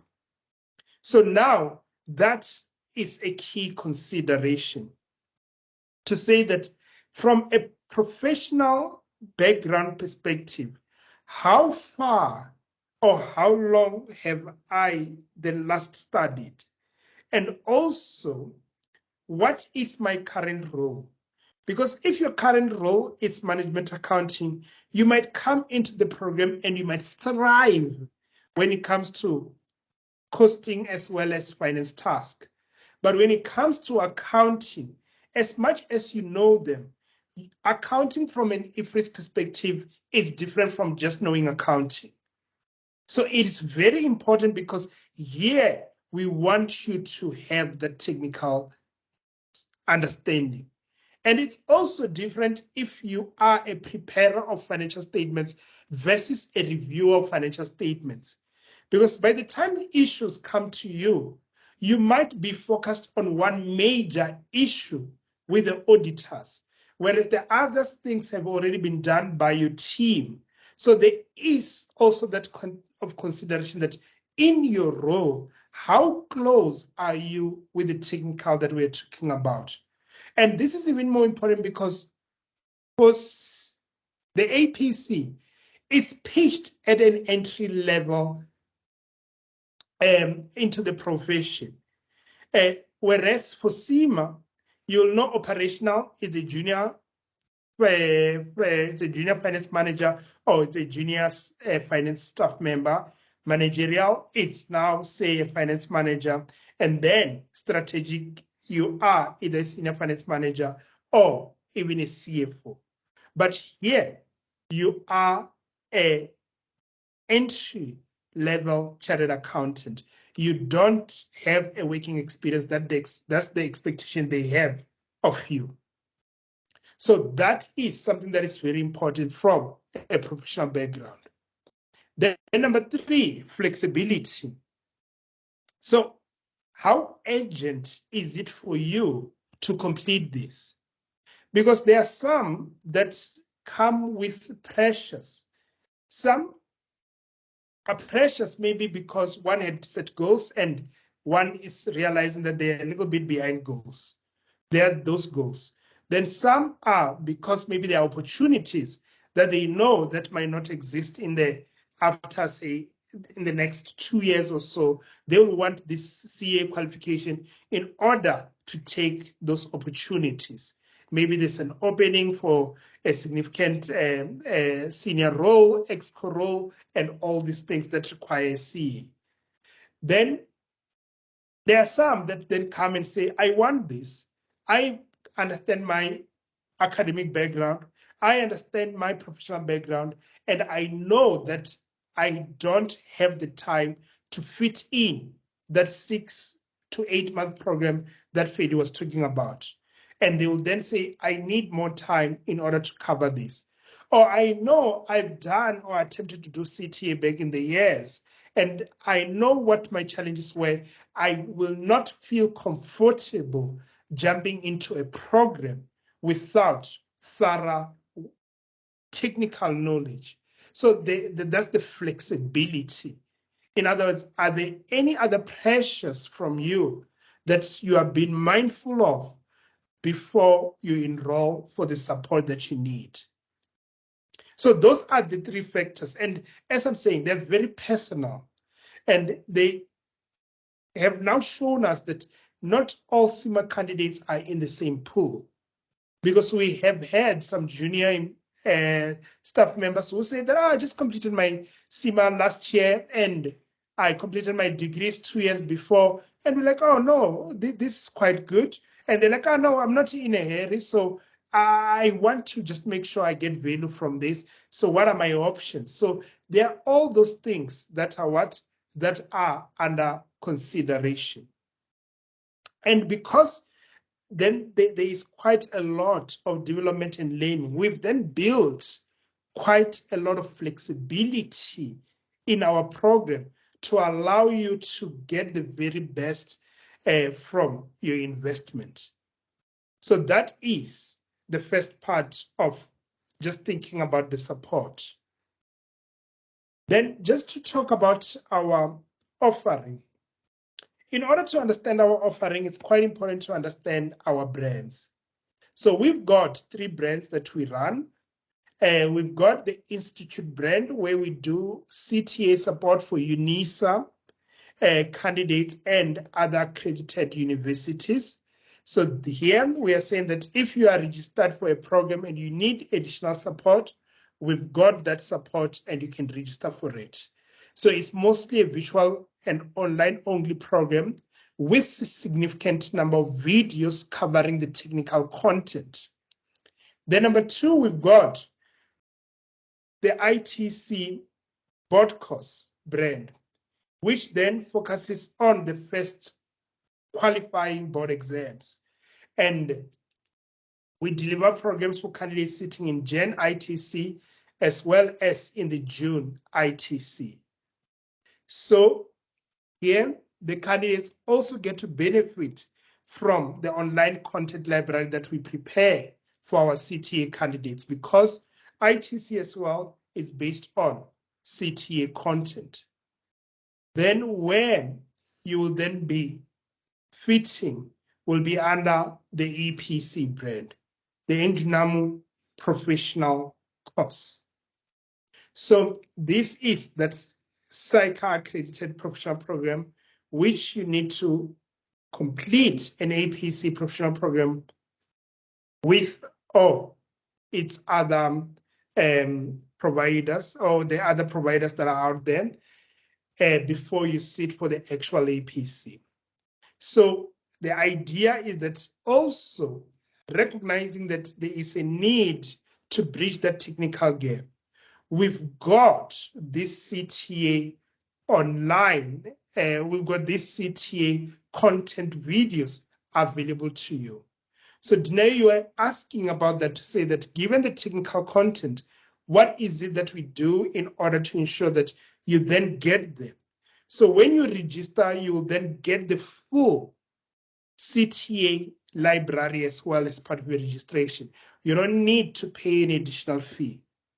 And that means that you can work through the technical, either on a guided basis, where you can just consult with any of us and we give you that guidance, or on your own, where you have now decided that I want to master vet, CGT, and so on, or also when you get that case study and it has triggered something and you're saying that I need to quickly understand that something, that's where the value of those videos come in. Okay, but other elements of our program that we believe make our program a little bit more distinctive and also talk to the needs of the CIMA professionals are: 1, there are critical thinking workshops that we've got that are delivered by one of our lecturers who's got a PhD in critical thinking. So during this session, they unpack what critical thinking is all about, and even more, how do you demonstrate it in the context of the APC? Then we've got business acumen workshops, which are combined with business acumen webinars, where we invite industry leaders to come and talk about some of the business issues, business development, and their own business journey. And even some go to the extent of saying that, no, EPC, I want to partner with you to develop a case study. And then one of the case study might be adopted from, say, a business leader who will then come and unpack that case study for you to just say, this is how my industry works, this is how my business works, so that you can really get to see and understand the practical application of some of these things from an APC perspective. Then business writing workshop. Freddie mentioned that communication skills is one of the enabling competencies. So we've got business writing experts that we've partnered with that deliver these workshops for us to ensure that when you deliver, when you respond to the task, you respond in a professional manner, you respond having taken into consideration the audience, your tone, as well as the need to be concise given the time constraints. Because Freddie also mentioned that we also assess your ability to complete tasks. So if you are not mindful about getting your message to the audience quicker, you can find yourself getting stuck in a task, and a task that you're supposed to spend an hour, you're spending 2 hours, because just to illustrate a point, you have to write so many words. So the business writing workshops really help you to enhance the effectiveness of your communication. The CTA videos I've spoken about. Then we've got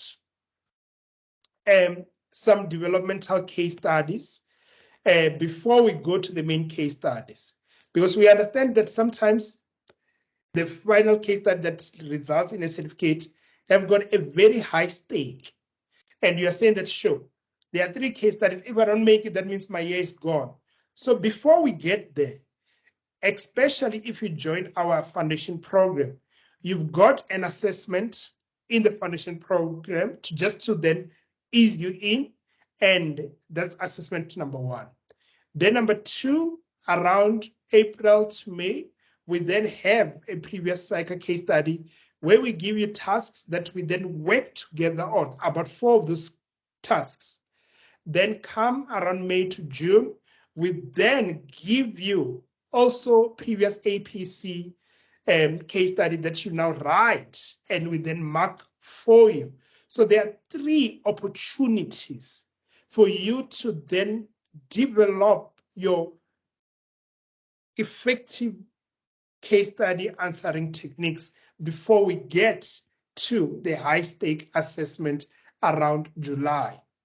So those are some of the ones that we are really mindful of and understand their value in terms of helping you to develop.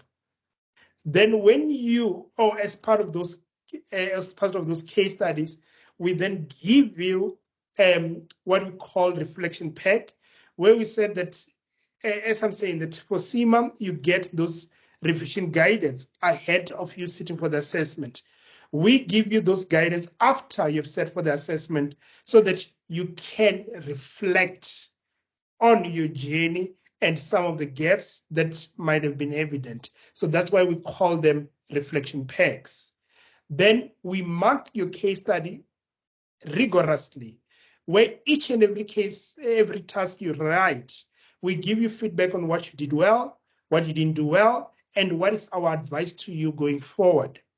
And in addition, we give you access to consult with our professional team on any of the tasks that might not have gone well. And furthermore, we give you an opportunity to then attend class where we unpack the task with everyone in there. So there is significant support.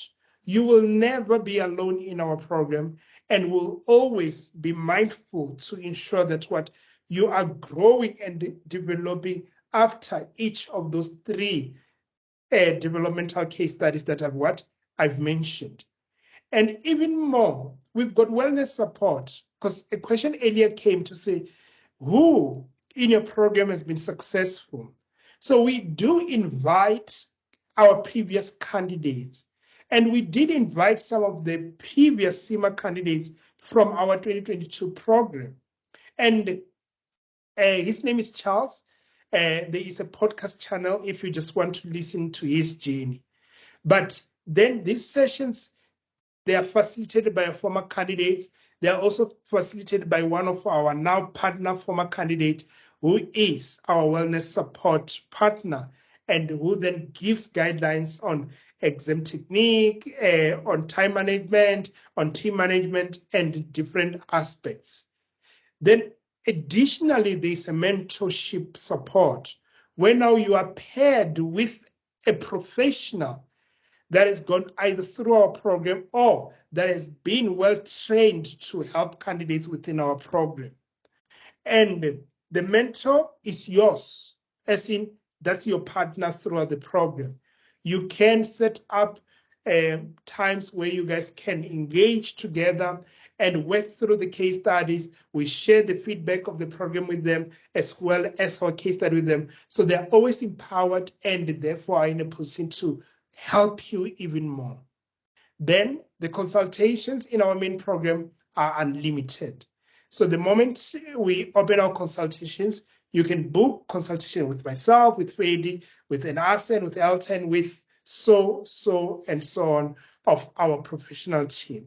So that is something that from a support, if you're saying that I think I'm going to need a program that will then be mindful of my journey, will then be looking after me every step of the way.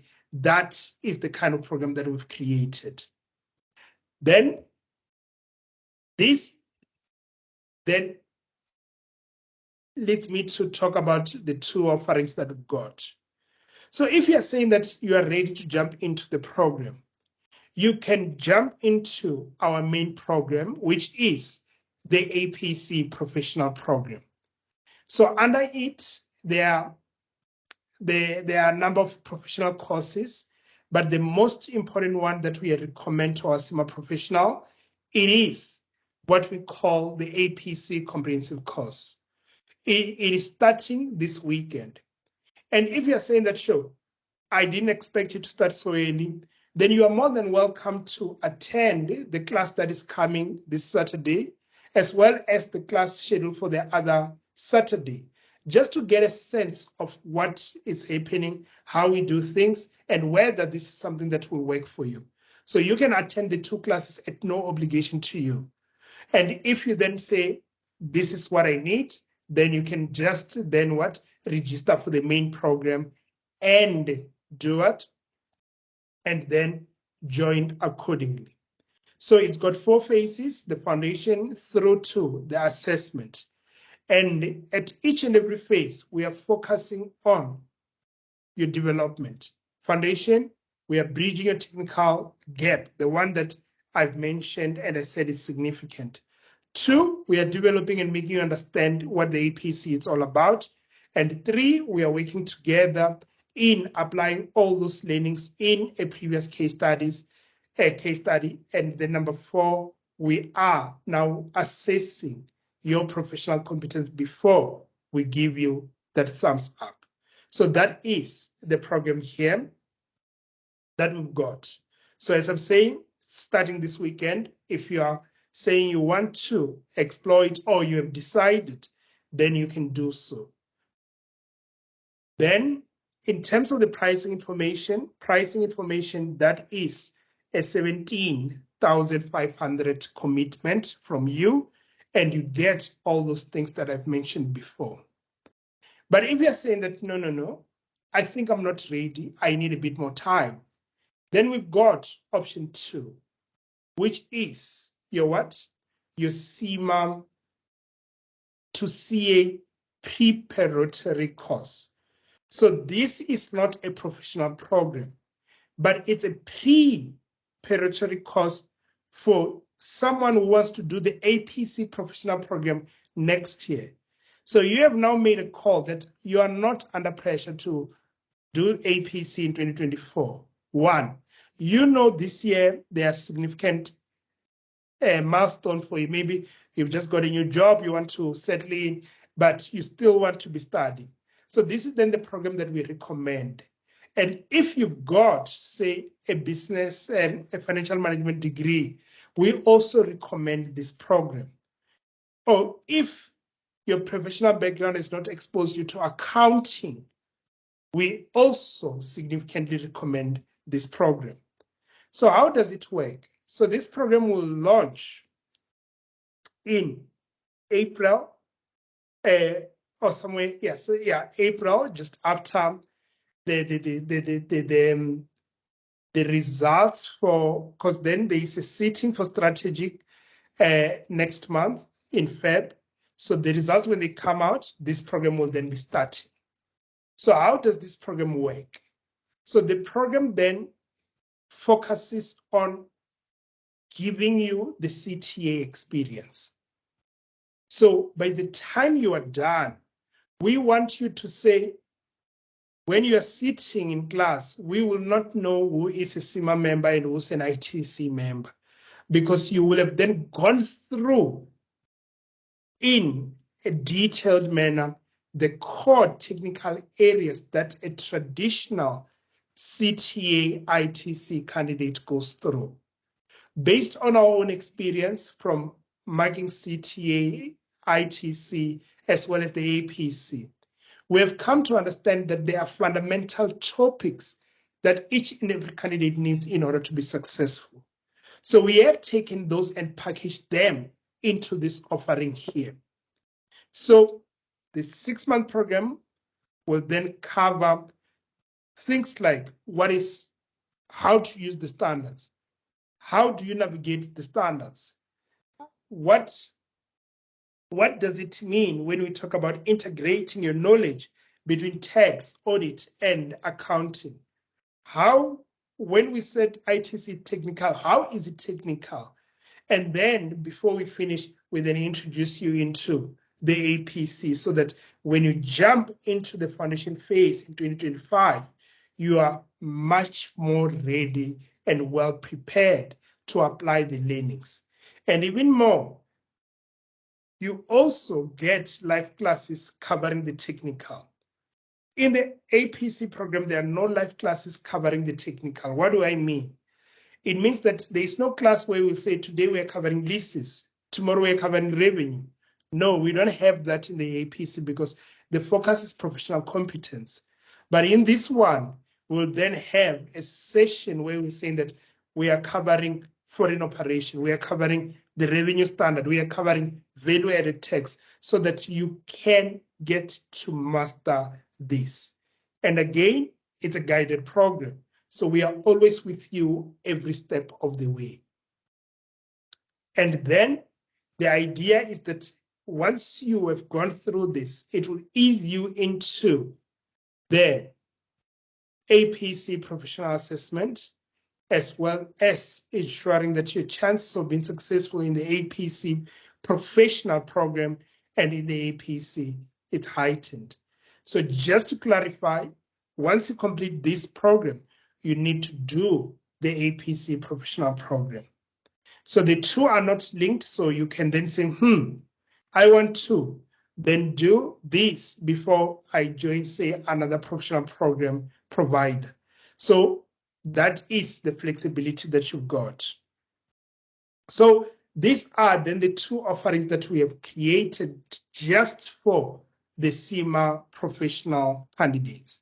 In terms of the price tag, this price tag is what? It's 17,500 as well.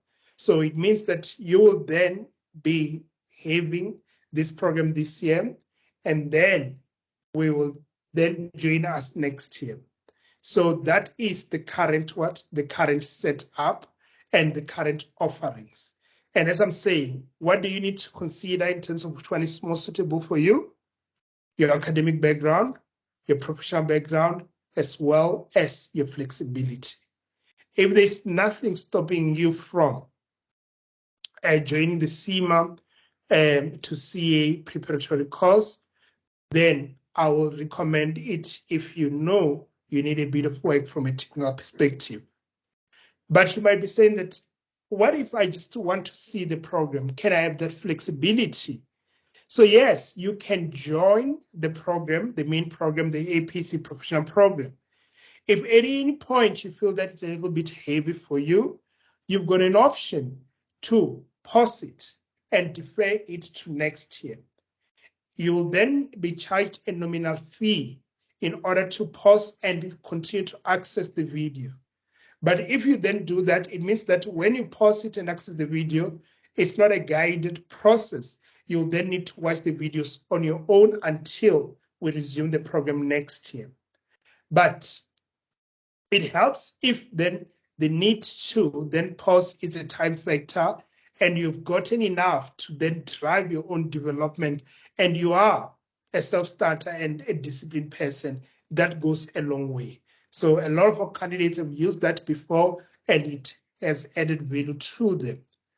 But if you're saying that, sure, I've gone to the APC and I've written that foundation assessment that I've mentioned, and it's a little bit of a too much, then you've got the flexibility as well to jump into the CIMA2CA preparatory course and continue your journey in that in 2024 and only come back in the main program in 2025. So that is that other flexibility that I was talking about, that you can jump in and out because they are all sitting under the Enginamo brand. So that is another flexibility that we provide. And at all the points, you will then have a set of team members looking after you. So that is essentially our offering. And I'm hoping that through this information, you have a better understanding of what is required and therefore what is most suitable for you. So that is what we had installed for you this evening. And I'll just come back on this. So then there was that earlier question about, can I do both? So to clarify, because the professional program, it's an administered program, as in CICA accredits us. So we've got some rules that we need to then comply to. So CICA then said to us that we cannot therefore issue a certificate to anyone who does not have a letter of good standing from CICA. So what we then understand is that we cannot issue our certificate to such a person. However, let's say you are going to write your CIMA strategic paper in Feb, and you are then saying that I also want to join this APC comprehensive. So you can then say that if you have the stamina and the discipline to prepare for the strategic case study in Feb, and then kick off the APC comprehensive, you may come in. Then it will mean that you will get your results in April.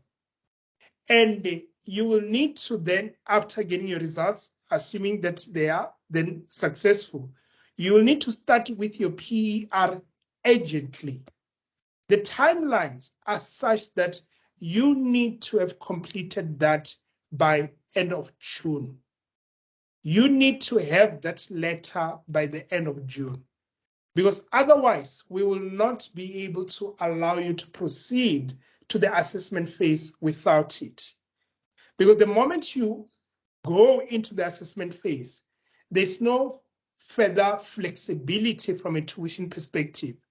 If you then go through the assessment, you are considered to have completed the course and you'll be treated as someone who's completed the course from a tuition perspective. But if you decide to say, I'm not winning with CICA, with this, with that employer, and so on, and I don't think I'll have this letter ready, you can therefore say, I'm not going through the assessment phase, and I'm going to jump, say, maybe into the CIMA2CA prep course and roll forward some of my tuition. So that is the flexibility. But the moment you enter the assessment phase, then from a tuition perspective, there is no further flexibility. So it is very important that if you're still finalizing your PER, you know that the deadline of 30 June cannot be further extended for you. So that is the latest date where we'll want you to produce that letter to us and say that here we are. Why is that important? Because we are required to then compile stats and candidate information once our registration is closed, which is on the 21st of June. And we then send that to CIMA so that they can prepare a license for the software for writing. And the arrangement, it seems to be such that you need to have them completed. Otherwise, we should not be sending and making them incur cost without you then being clear that you're going to write in December or not. So that is something that I just want you to be mindful of. Are we all good? Does that clarify? I think it was Nene that asked about the PER experience when we kicked off.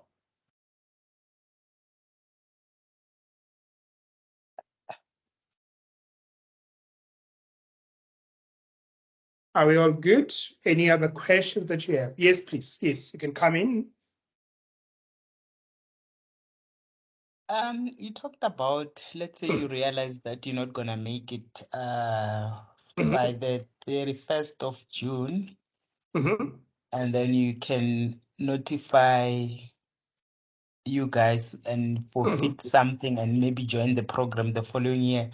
Do you know in terms of percentage, how much can you forfeit and how would that work? Let's say I start the program now with the hope that I'm gonna pass and I realize I did not pass.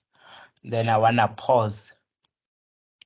And then do I cancel this one or just freeze it for next year, or how does it work? So you have to freeze it. So you freeze it, then we will issue an invoice for freezing. So the idea is that we give you the flexibility to freeze 100% of the fees, but you just pay that nominal fee on top. So the nominal fee, what is it? It's about 20 to 30%. So that's the fee that we charge you this year. The next year, you then have your full credit of what you paid this year. Okay, so another question. Sure. Let's say I enroll this year and Yeah. I pass. Do you offer the classes up until after June and July, or how does the because you know what I'm trying to think? Yeah. Someone can, even if they're struggling to pass now, So they when you can say pass, attend you without mean going through the assessment. You get what I'm saying? so when you say And pass, then are you talking about passing CIMA exams or CIMA, passing? yeah. Okay. Oh yes. Okay. You are saying yeah. Okay.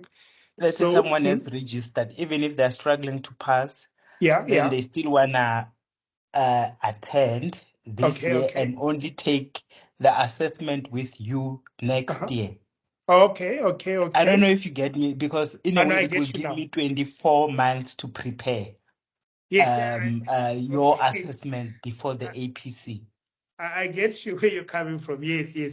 I get you. So then for me, it will either be option one, maybe then the CIMA2CA prep course might be the best one. But if you're saying, I just want to see what's happening in the APC program, then it means that you can jump in and then do what? And then say that I'm going to do the foundation phase. So let me just go back here. So you can then say, I'm going to do the foundation phase. I'm going to do the development phase. I'm going to do the demonstration phase. But I then jump off after the demonstration phase so that I can come back next year and then start the program again. So that is the flexibility built into the program. So as I was saying that you will then be required to, 1, settle the tuition, and 2, pay the deferral fee. So the deferral fee, what it does is that it then continues to give you access to these so that you can, let's say maybe you then end up completing your CIMA exams in August and there are no classes. You don't need to be sitting down. You will then have access to these where you can start working through them ahead of the 2025 program. And also, because of the deferral fee, you then continue to also have the CTA video, which you can then be working with. Does that make sense? But Yeah. who determines when do we take the assessment for the EPC?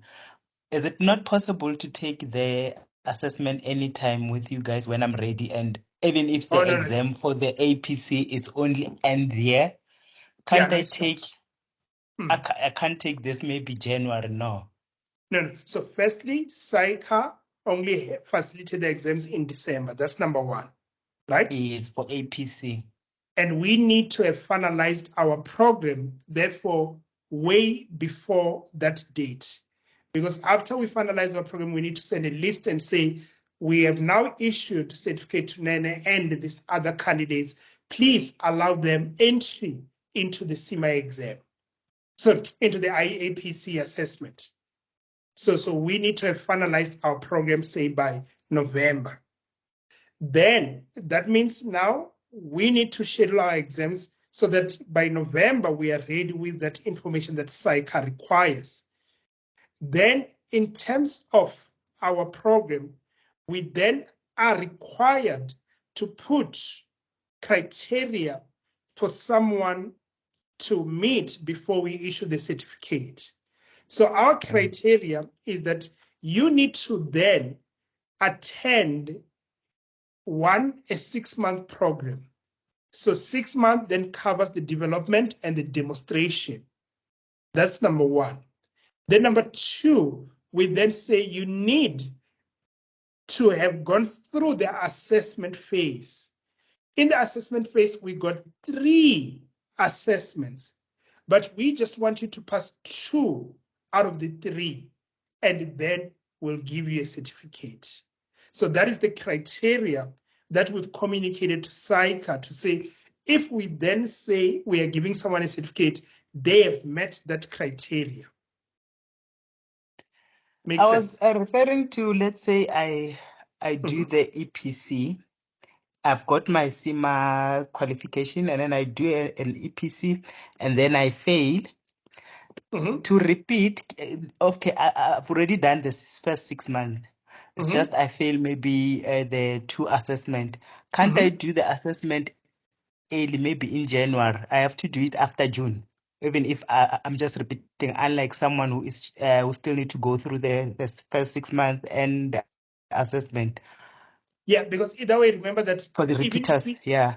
Even if you write it early, then CIMA still will only have another assessment in December 2025. Yes, I understand that part. Yeah, so I understand. Because for us, therefore, there's no value of then saying that someone can now come back and just do the assessment in Jan, because it might mean that from Jan to December, that person might not be doing something, and it could then just affect their chances of success. So the way that we then design our program is that we will want the assessments to be relatively or reasonably closer to the APC so that by the time you are done, you will have, say, only 2 months before you sit for the APC. Okay, no, Yeah. I'll take it offline. Okay. Oh, okay, sure. But also we have our timetable, which you can then have a look at. So it's also on the what do you call it, on our website. But yeah, I think when we deal with it offline, it'll be easier.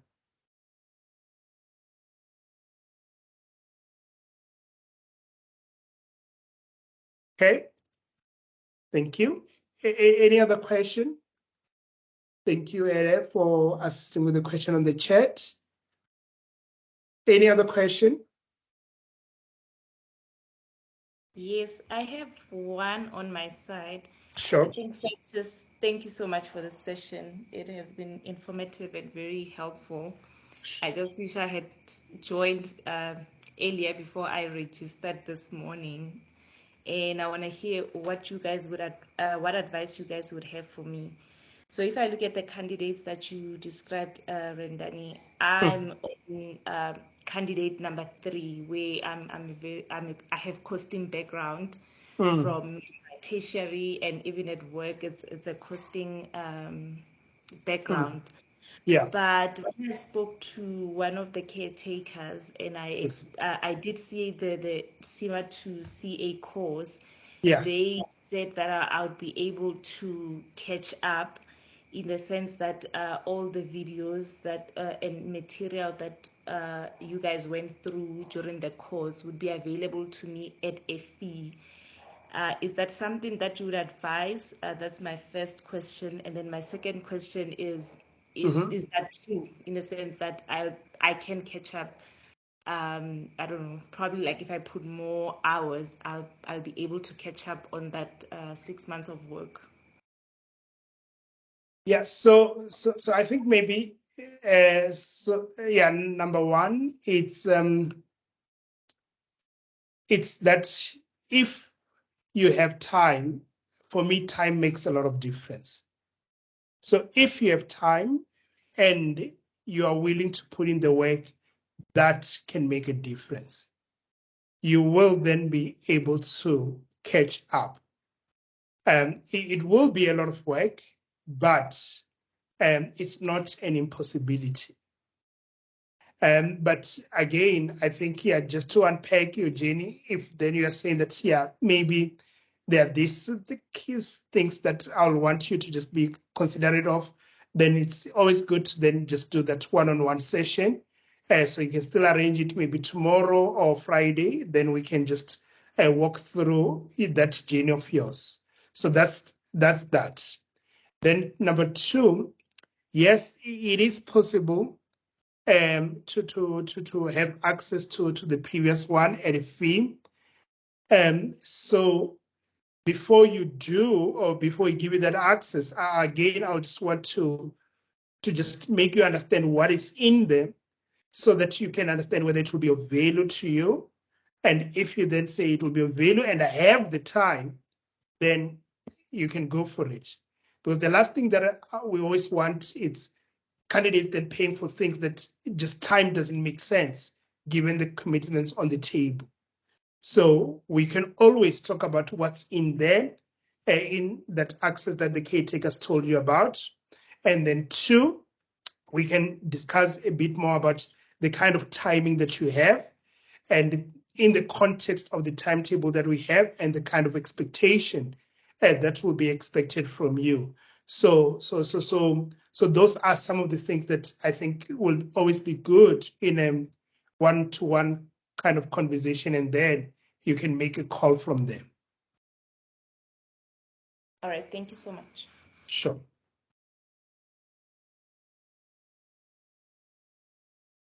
Okay, thank you. Any other points, thoughts?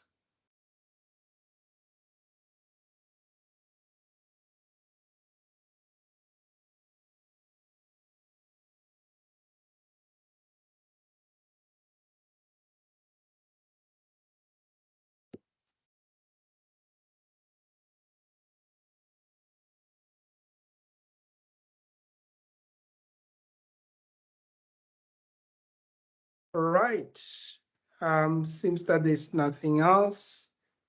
That is all from me. Thank you so very much.